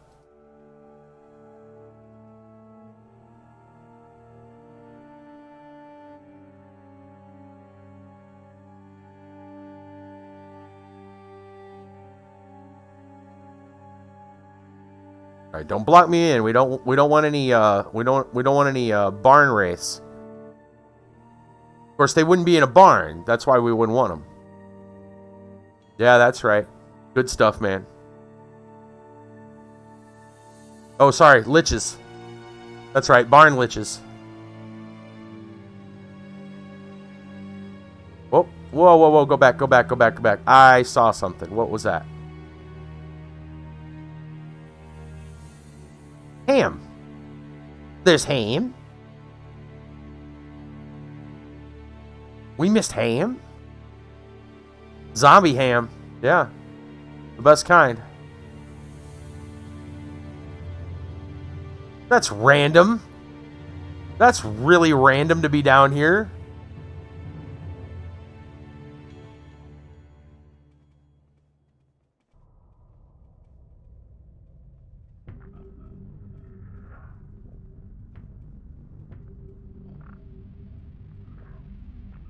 Oh.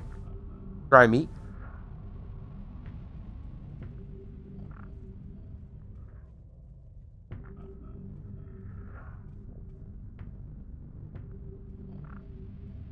Good a place as any to hang out.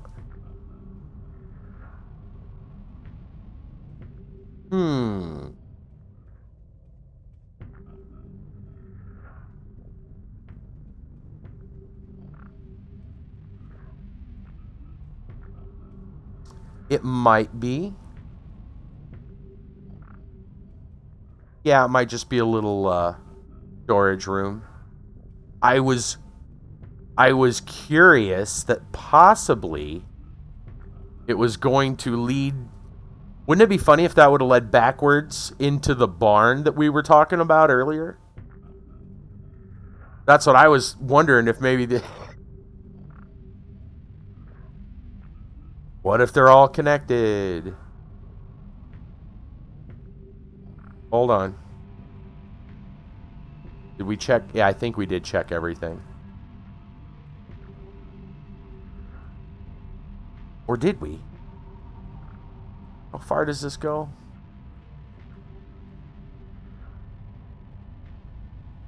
I mean, it's obviously cleared out. Oh. See, we missed the hooch. I guess we didn't think we could check those.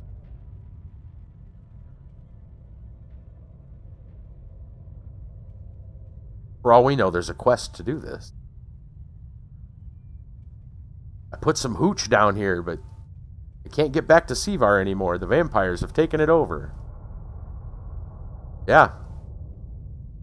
Move. Move. We don't want barn liches. Here, let me walk back here. Boot up. There we go. Okay.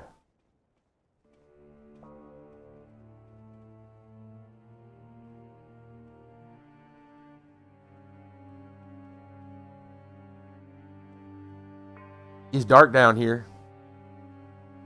Oh, thank you. Yeah, I could not see that. I could not see that.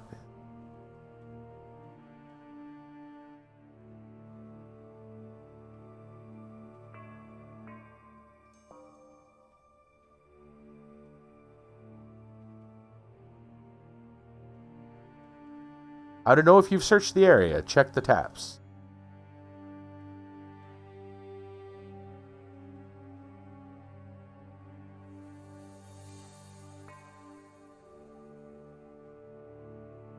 Got to get close enough to him, too.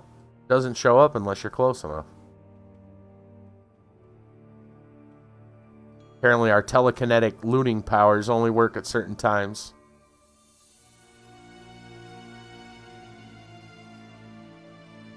Okay, and it loops back around.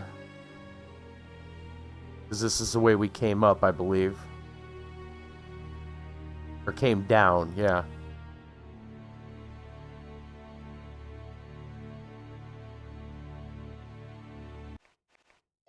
Save again.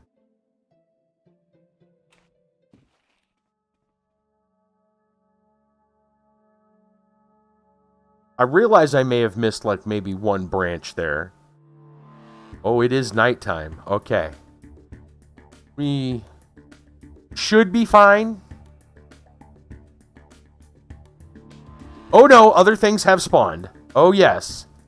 Oh yes, they have. Vampires. Alright, let's go. Oh, jeez.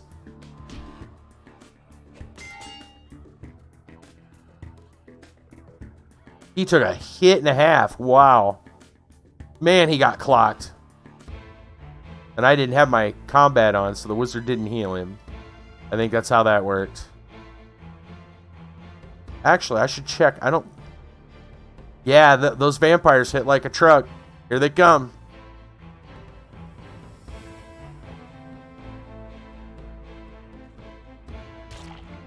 Ooh. Oh, crap. I gotta reload. He died. Okay. Alright, now we know. Now we know what's going on out there.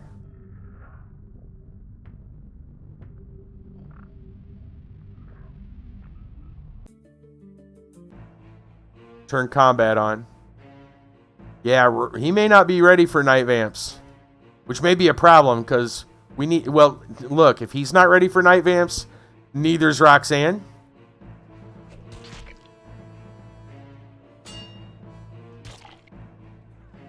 Oh, don't attack him. No, you don't.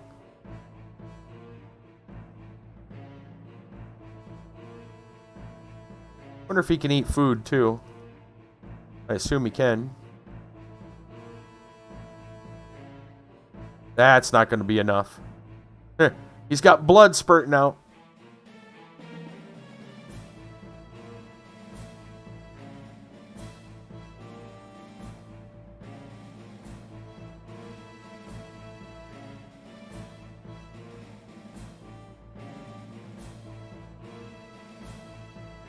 Okay. Holy... Oh my gosh, did you see that? Wow. Rough. I might have to intervene here. You know, I want him to get XP, but...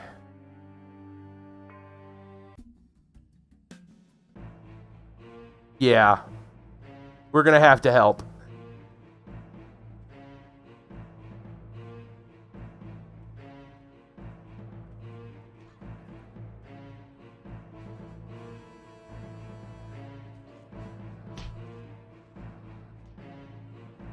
There we go.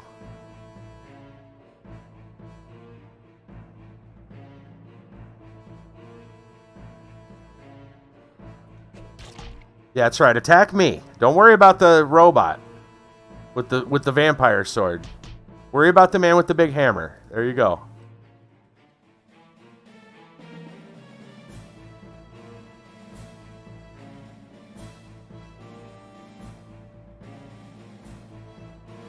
Stand right here on the corner. Yes. That is what we want. Hey, don't get sneaky. That's a lot of vampires, by the way.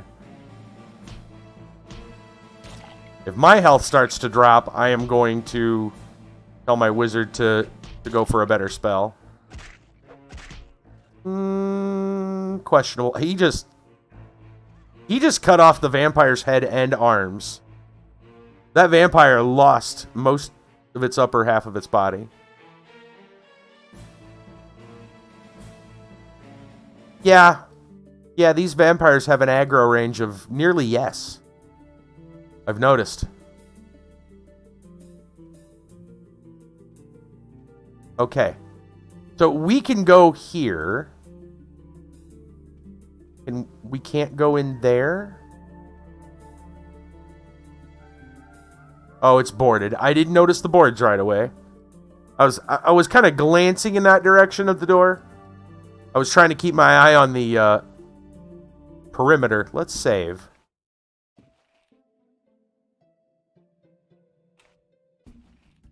All right.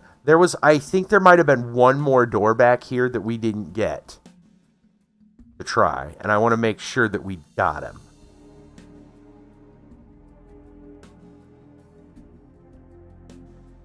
Nope. We did. We got it. Because I remember everything past the stables. Okay. It doesn't look like we're being followed. Let's go to the castle.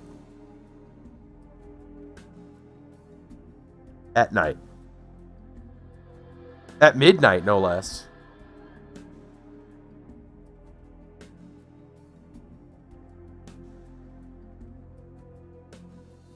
You know, Olaf, more guts than brains.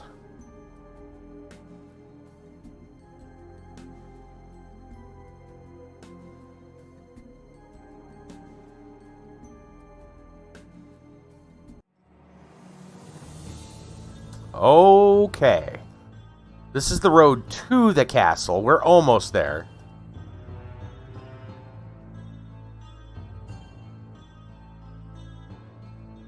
I don't believe this road is incredibly deadly. If I recall, it's actually very quiet and kind of ominous. There's some zombies, if I remember right, that would spawn on this. Oh, I just saw a vampire. Apparently, I have not crossed this road at night. I have not crossed this road at night. I don't remember vampires on this road. I remember zombies, and we've got a level.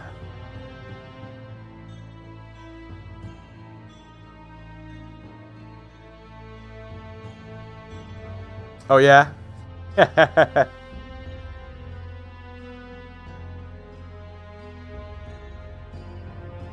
watermelon one? I know the donut one tends to, like, do some funny stuff, too. Looks kind of trippy. Let's see. One-handed. We do want to try upping his armor a little bit. I'm going to try upping it to 20.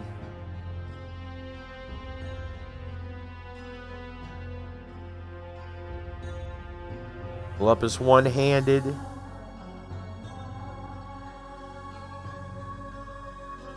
Yeah, let's do this. Okay, and then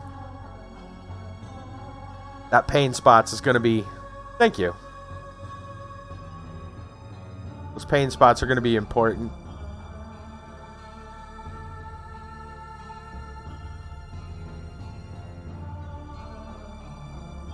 Oh, yeah, yeah.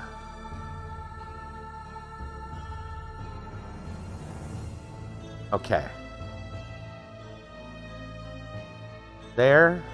Save. He is... Well, listen to that. I don't know. Do you guys hear the werewolves or whatever howling? There's like wolves howling. The background there. The Veld Warrior. 162 life, level 11. I think that's what it was. So now he should be level 12. Yeah. It's really quiet. I don't know why it's doing that. Yeah. It's strange. Oh, I came here during the day and they were human. Oh, who's this guy? There was a manager on the road? I know, right? The second time you got... Oh, I wonder if there was... Well, we would have looted them? I don't know who these guys are. But they are very dead. There's some money on the ground. I'm going to assume they are not... I'm going to hope they're not important. I'm going to really hope they're not important. I don't know what they'd be doing out here. Wait. They are important. Those are the guys from the dig team, or the bridge team, right? Didn't the quest said that some of them ran off.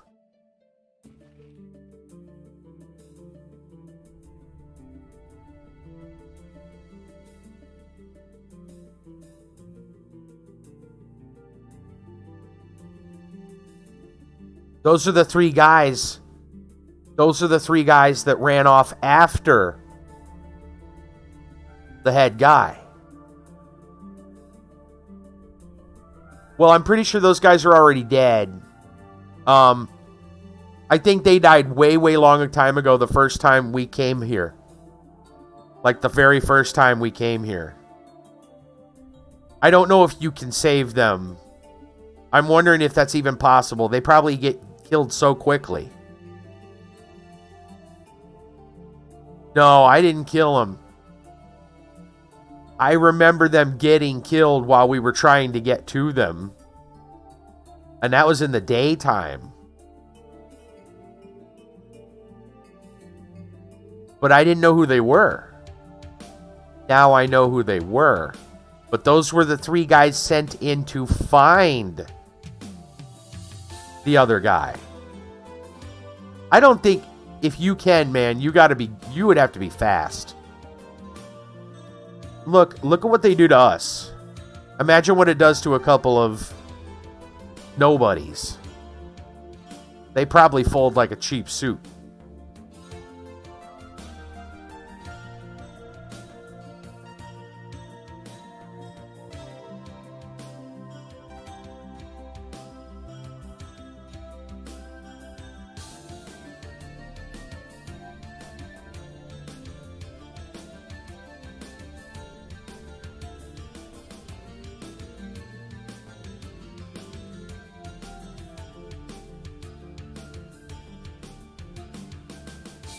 Okay, so the quest only talks about Sir Marvill asking about the...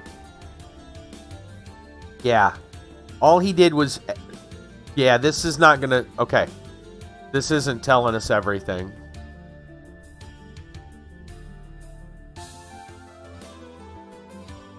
The story, though, from the guys on the bridge was that three guys were sent in to go find the other guy. And he fled towards the castle. Those are the three guys. That's who they are.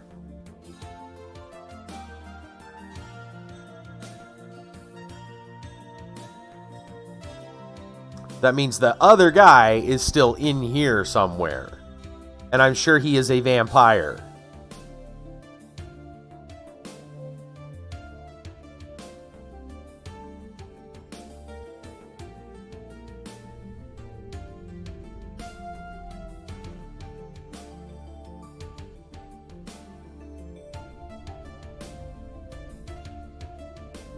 A vampire.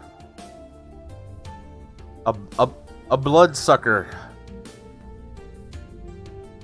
An unholy abomination of undeath.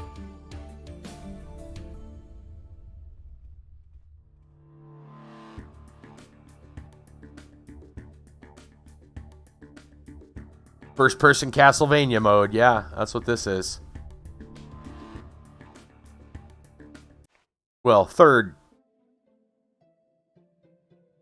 technically, but yes.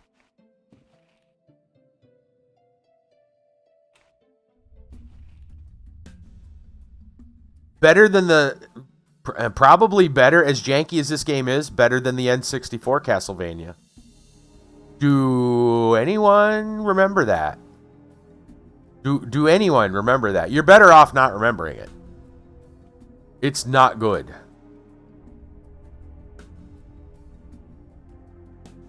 Yeah, it's forgotten. Nintendo likes it that way, trust me. Oh, come on.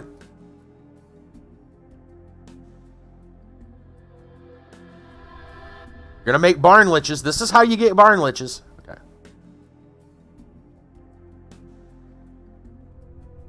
I remember playing it. I was excited, and then I played it. Now, to be fair, like back in the day it was made, we were very excited to play it. But man, yeah. There were 2 versions, really?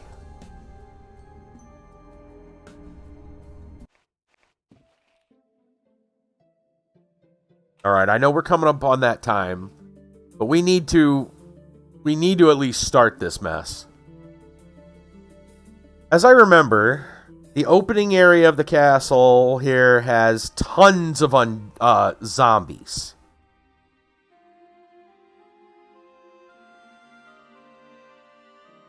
Tons of zombies and skeletons. Those, no problem. Somebody's casting. Okay. I assume zombies and skeletons. They're moving slowly. Yes. Let's turn on our attack mode. Whoa, what is my... Oh, my vampirism is way up. Let's take a potion for that. It's a little high. That's a lot of flashing. I should probably drink a potion.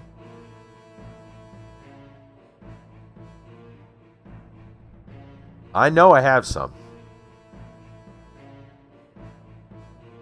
Oh, that brought it down to 43.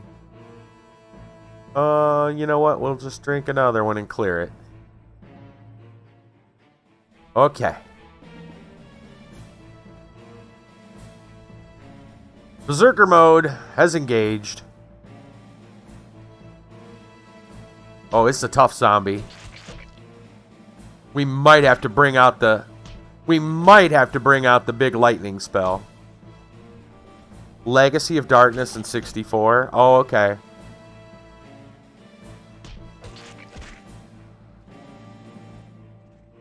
Oh, for a minute I thought he killed it. I don't know. I'm pretty sure it's a debuff that actually just hurts you and... Wow, he's dead. Nice. Legacy of Darkness, you're a werewolf. Interesting.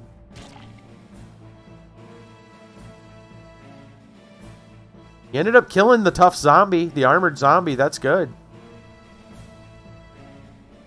Zombies are not easy.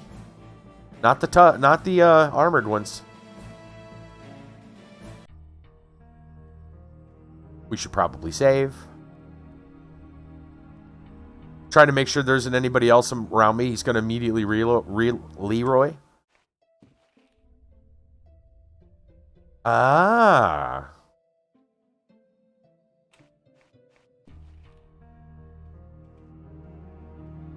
Oh, never mind. Oh my God, where are you going? Where is he going? Oh no! What are you doing? No, you do not want to do this, sir. Oh my gosh. Bring out your dead. He's dead. Speaking of, my wizards are not going to get here in time.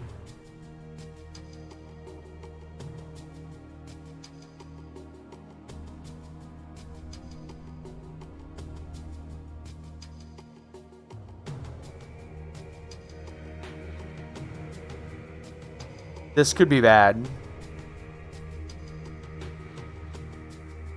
This could be very bad.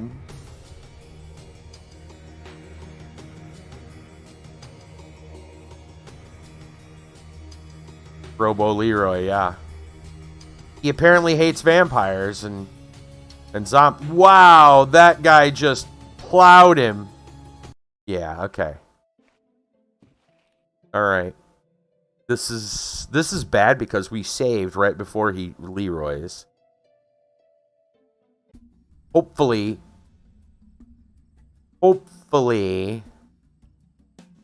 we can move without him running direct. No, oh no, this is real bad. Okay, I know how to fix this.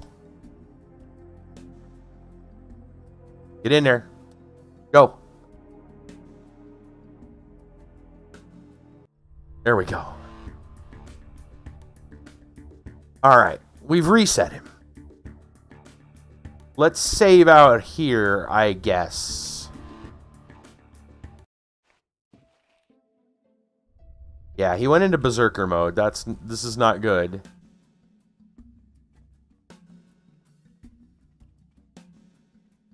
Yeah, you do not want to go all the way up there in that mess all by yourself. Okay. Let's go this way. It's like that on both sides, but maybe we can at least slowly clear this mess.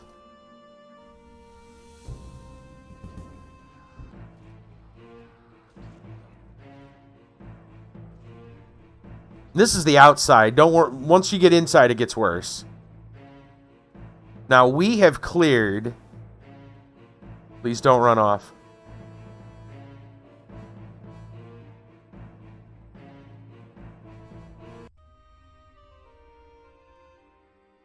We have probably looted most of the outside of this place.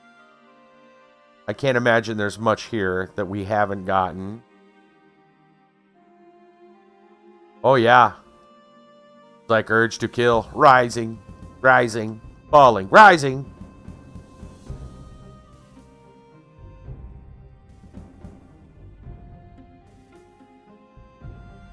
Oh, off he goes. Oh, I thought he was going to run. He still might. He's thinking about it, dude. Look at him. Like a tat dog. Vicious.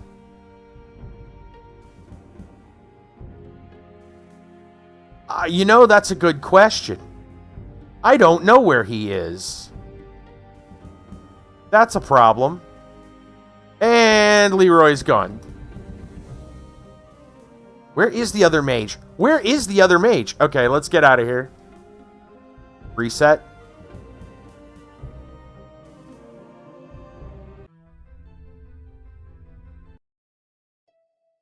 And my vampire's going up again. Great. You know what? We're gonna not worry about that. Legacy of Darkness is better. Okay. Gotcha. Okay.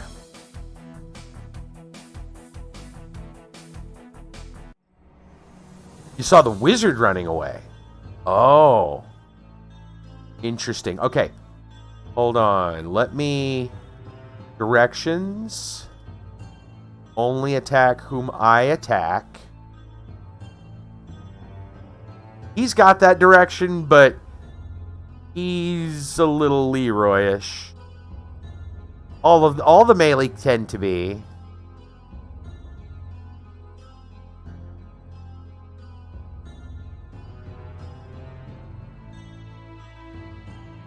That might have been what was going on.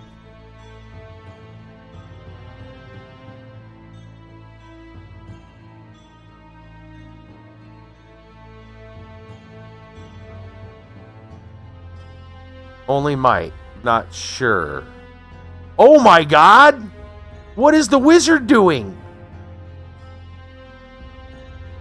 What did he do? What?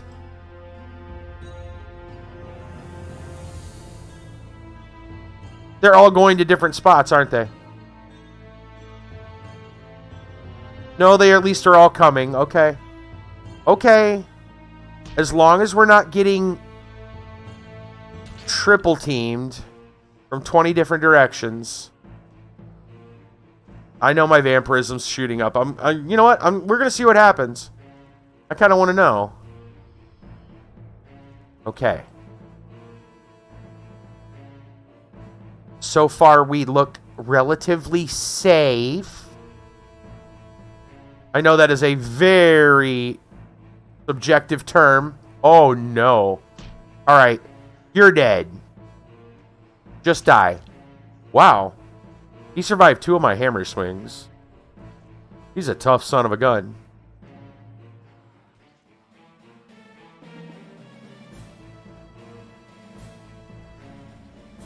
Alright, die.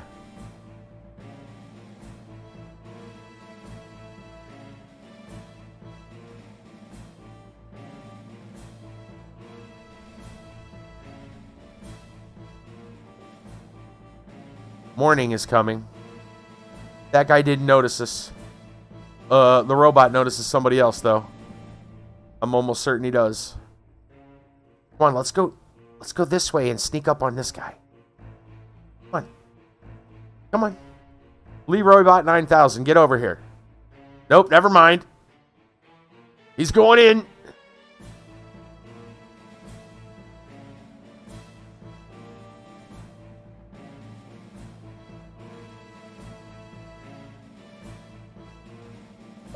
Oh!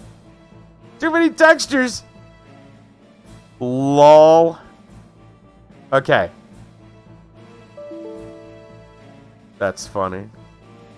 Alright, hold on. Hold on. Give it a second to calm down. I know what time it is, but I do not want to be saved at that spot. That is a bad spot for many reasons. Technical as well as gameplay. Let's try to reopen this. Okay. Good.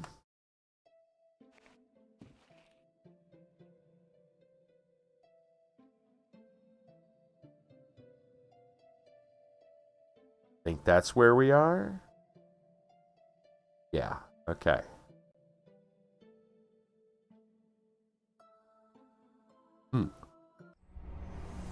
Yeah, what? Okay, never mind. No, that makes sense. Right, I reset and saved outside. Oh, you know what? Here's what we're going to do. Wow, that was loud. We're going to rest for 1 hour. And it's going to be daytime. That's number 1. Then we're going to save.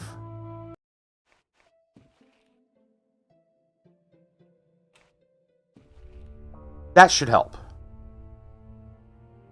Oh, I do. Well, you know what? That's fine. I kind of want to know what happens. I have just enough time that... I have enough time to save it. Yeah, I wonder if it's going to go up on its own. Oh, it's 99. Let's wait and see. Let's just watch. Oh, you die. Oh, you turn into a vampire. Look at that. Look at that. It changes. There's usually just a grave there. Instead, you turn into a vampire. Pull off the vampire. There we go. Holy cow. Now we know. Alternate ending. Okay. We'll take our anti-vampirism, immediately. Interesting. I think our game music died. I'll have to go check that in the settings. There we go. Yeah. So vampirism, real problem. Actual problem. That put us at. We're over 50. Okay. That's good. Probably save again before we go out. Yep. Our music gone.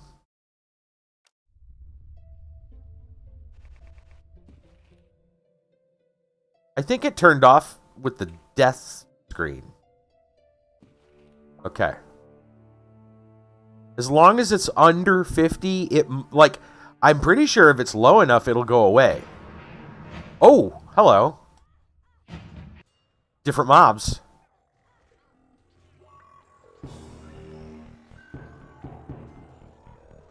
Oh, I gotta help.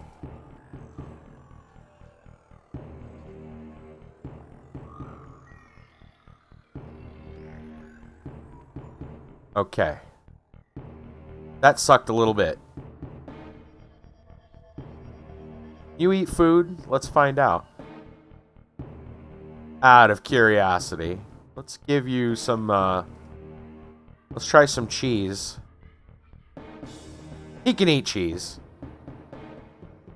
Robot. Robot my eye. He's got vampirism now, too. No, he's poisoned. I got vampirism that's going up. I'll get to it when it gets over 50. It's a human pretending to be a robot. Yeah. He's totally lying.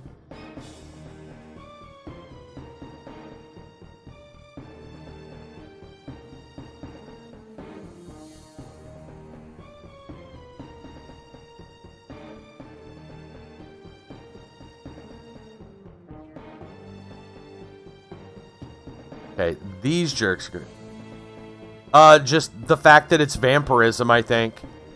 Yeah. I'm going to help him.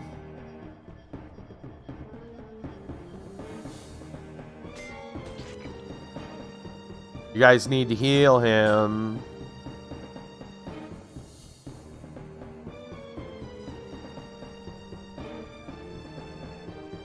Alright, I'm pretty worried about this.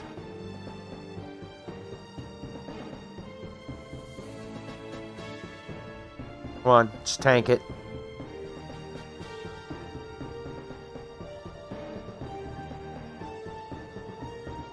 Come on, kill him.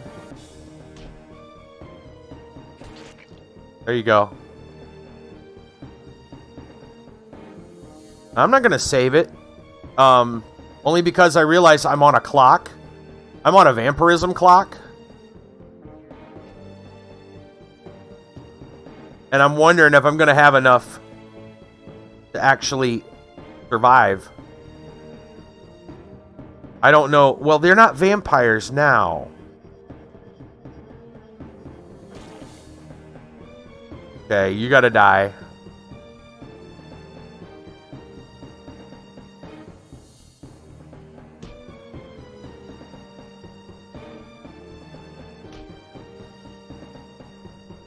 Come on, heal my... Why are you not healing this guy?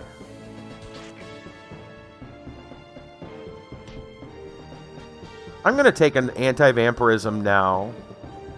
I want to see something. This should clear it. If there's no vampires, I shouldn't have it until we get into the castle.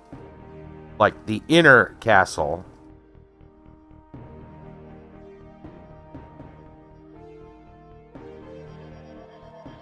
Oh, that's still some. That sucks.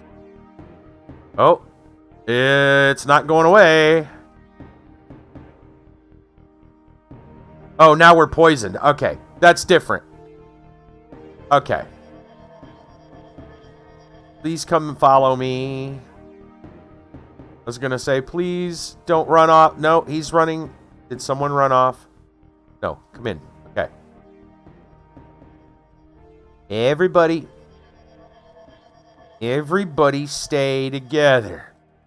Don't split the party. This is how we die. I know I've looted most of these. Poison will go away. Vampirism, I don't think ever will. Okay.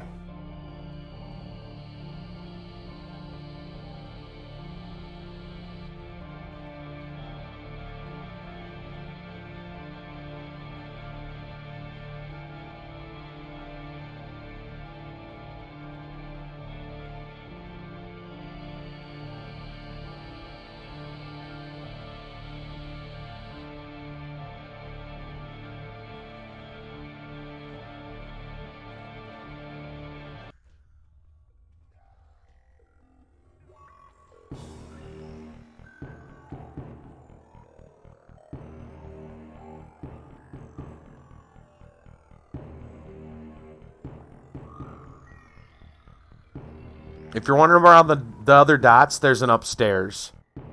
There's a whole upstairs, like, battlement area.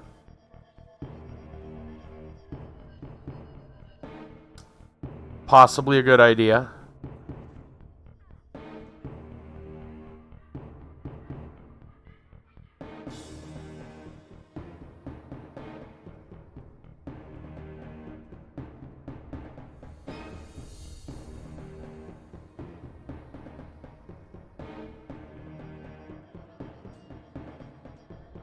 Technically, that should be human.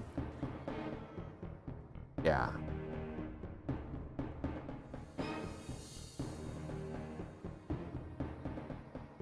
I don't like the fact that he's looking a different direction. And this is... Oh, where did the wizard go? Okay.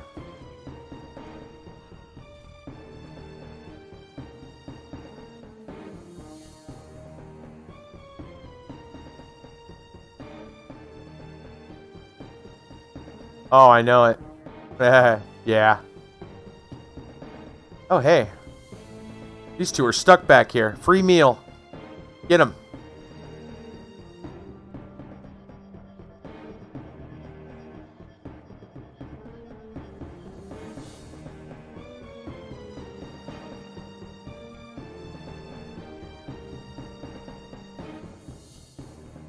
I suppose as long as I don't get hit by a vampire, yeah. I wonder if he's... How did he not get hit by vampires? How did the Veld not get hit by vampires? Or can he be poisoned but not vampirismed?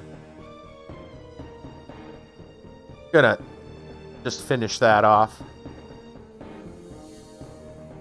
It's one small zombie. Okay. Well, yeah, my casters weren't because they weren't in combat, in melee. But what about my robot? He was in combat with vampires. Was he getting vamped? I don't remember. Getting poisoned, but not vamped.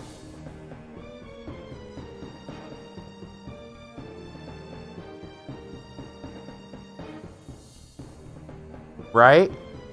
That's kind of weird. So, he's immune, right? Immune or prevented.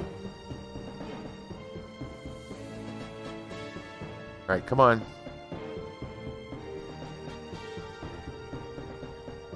There we go. Bring out your dead.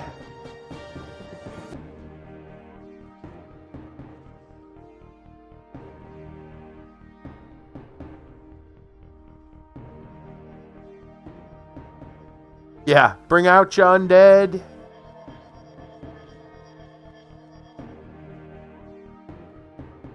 Whoa, where are you going? Wow, he was ready to march. All right, come on, guys. They're going to have the high ground, but I think we can do this. I think I am going to save now in a new slot. We're doing fairly well. Let's save in a new slot.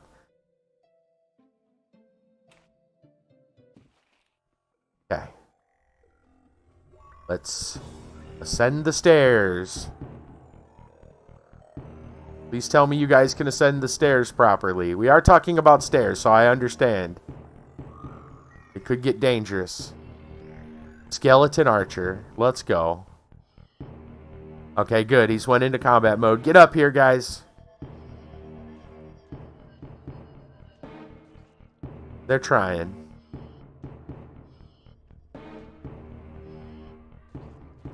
They're having some problems with the stairs. I think we should slap this guy and move up to the top of the stairs where we can actually get a foothold. Alright, fellas, come on.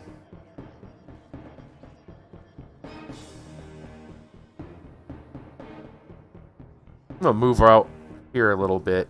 Oh, he's going to go for the caster? No. Come fight me. There we go. Come on. Back up. We back up over here. Maybe my rest of my team will move up.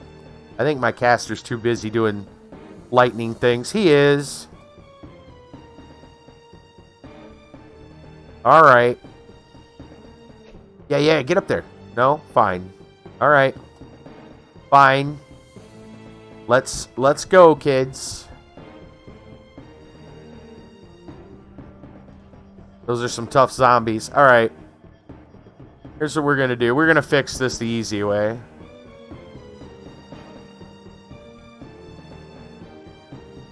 Wizard, it's time for some XP.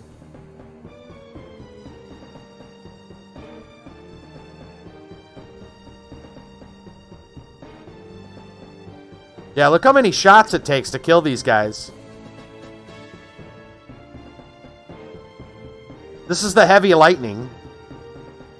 They only hit for like one. Okay.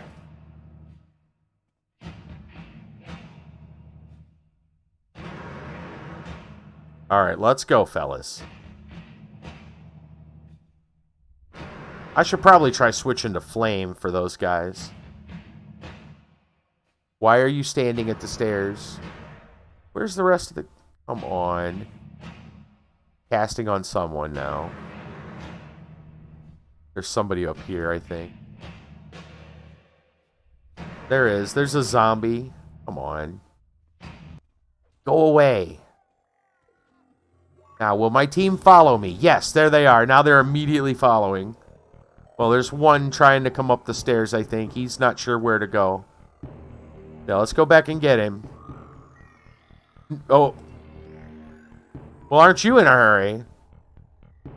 Where are you going? Oh, he's stuck in the barrels.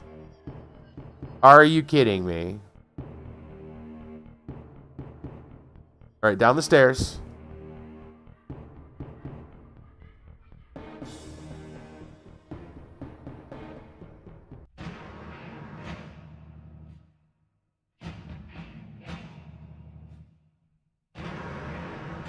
Our wizard, with the intellect of 10, is stuck behind the barrels.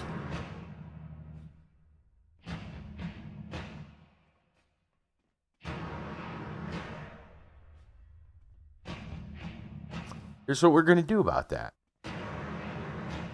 We're going to go back out that door. Thankfully, it doesn't reset the mobs. We are not going in that door. Trust me, you do not want to go in that door right now. I don't want to go in that door later, but I will.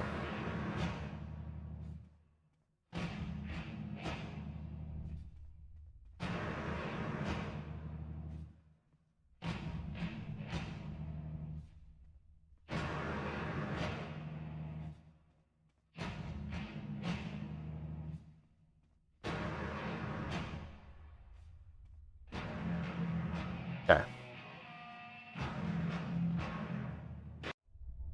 All right. Let's go back through the door.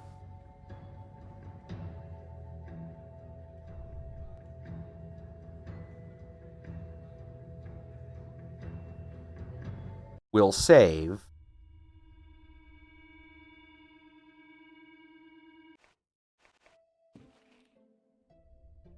And I think we should probably call it. I'll save up here as well. Because it is more than late enough. Yeah. Yep.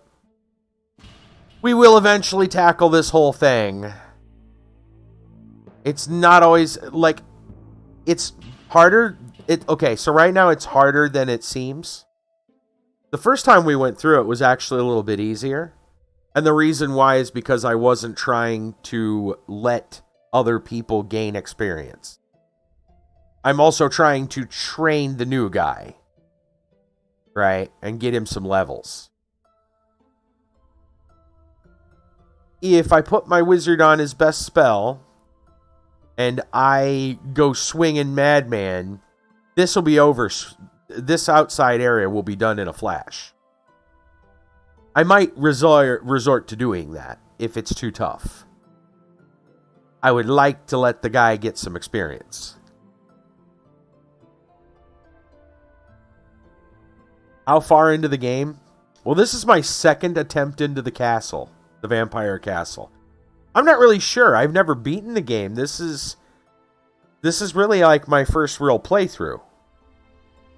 So, I don't really know. And I am doing my best to not get too many spoilers. I'm trying not to, like that one guy set of videos.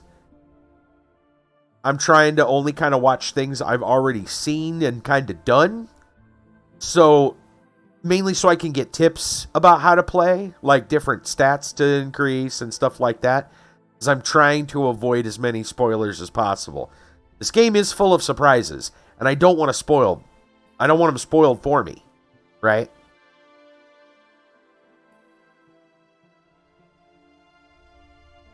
Like, we literally have robots fighting vampires right now. Like, hey, you know, how many games?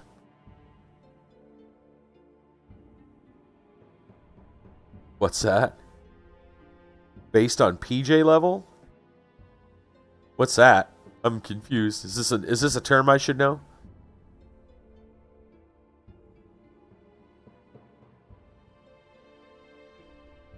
I mean, if we're basing it on the map, the world map, we're probably over halfway. But I have no idea how big Gilshar is with the pirates. I have no idea. There's so much I don't know. Pretty much the entire southern half. Oh, the character? You know, I don't know what the character's max level is. That's a good question. His is like 32. My guy's like 32 right now. Oh, 34. I'm sorry. That's right. He got 2 from the... He's 34 because he got 2 from the Awakening. Yeah. He's about ready to level again.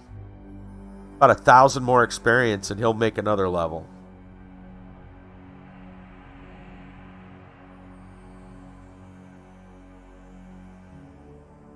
So he will... I don't know what the main... Yeah, I don't know what max level in this game even is. Probably. Well, I've figured out that your max stat in any one thing is technically 200. So I was hearing... It was like 60 or 80? Oh, wow. Okay. We've got a ways to go then. Yeah, we've got a ways to go then. If 60 or 80 is the max level, then... Yeah, we got a while. The one thing that I had heard is that some of those trainers will actually bump you up over 200 stat. Unfortunately, the game does not reflect the number. So they may actually put you at, so like I got a guy at 200. They may put you at like 230, but it won't show 230. It'll still show 200, but you're technically at 230. It's what I had heard.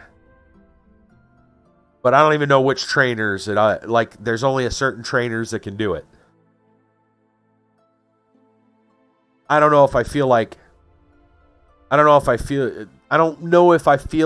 going back through information just to find out which trainers do what for the extra 30 points.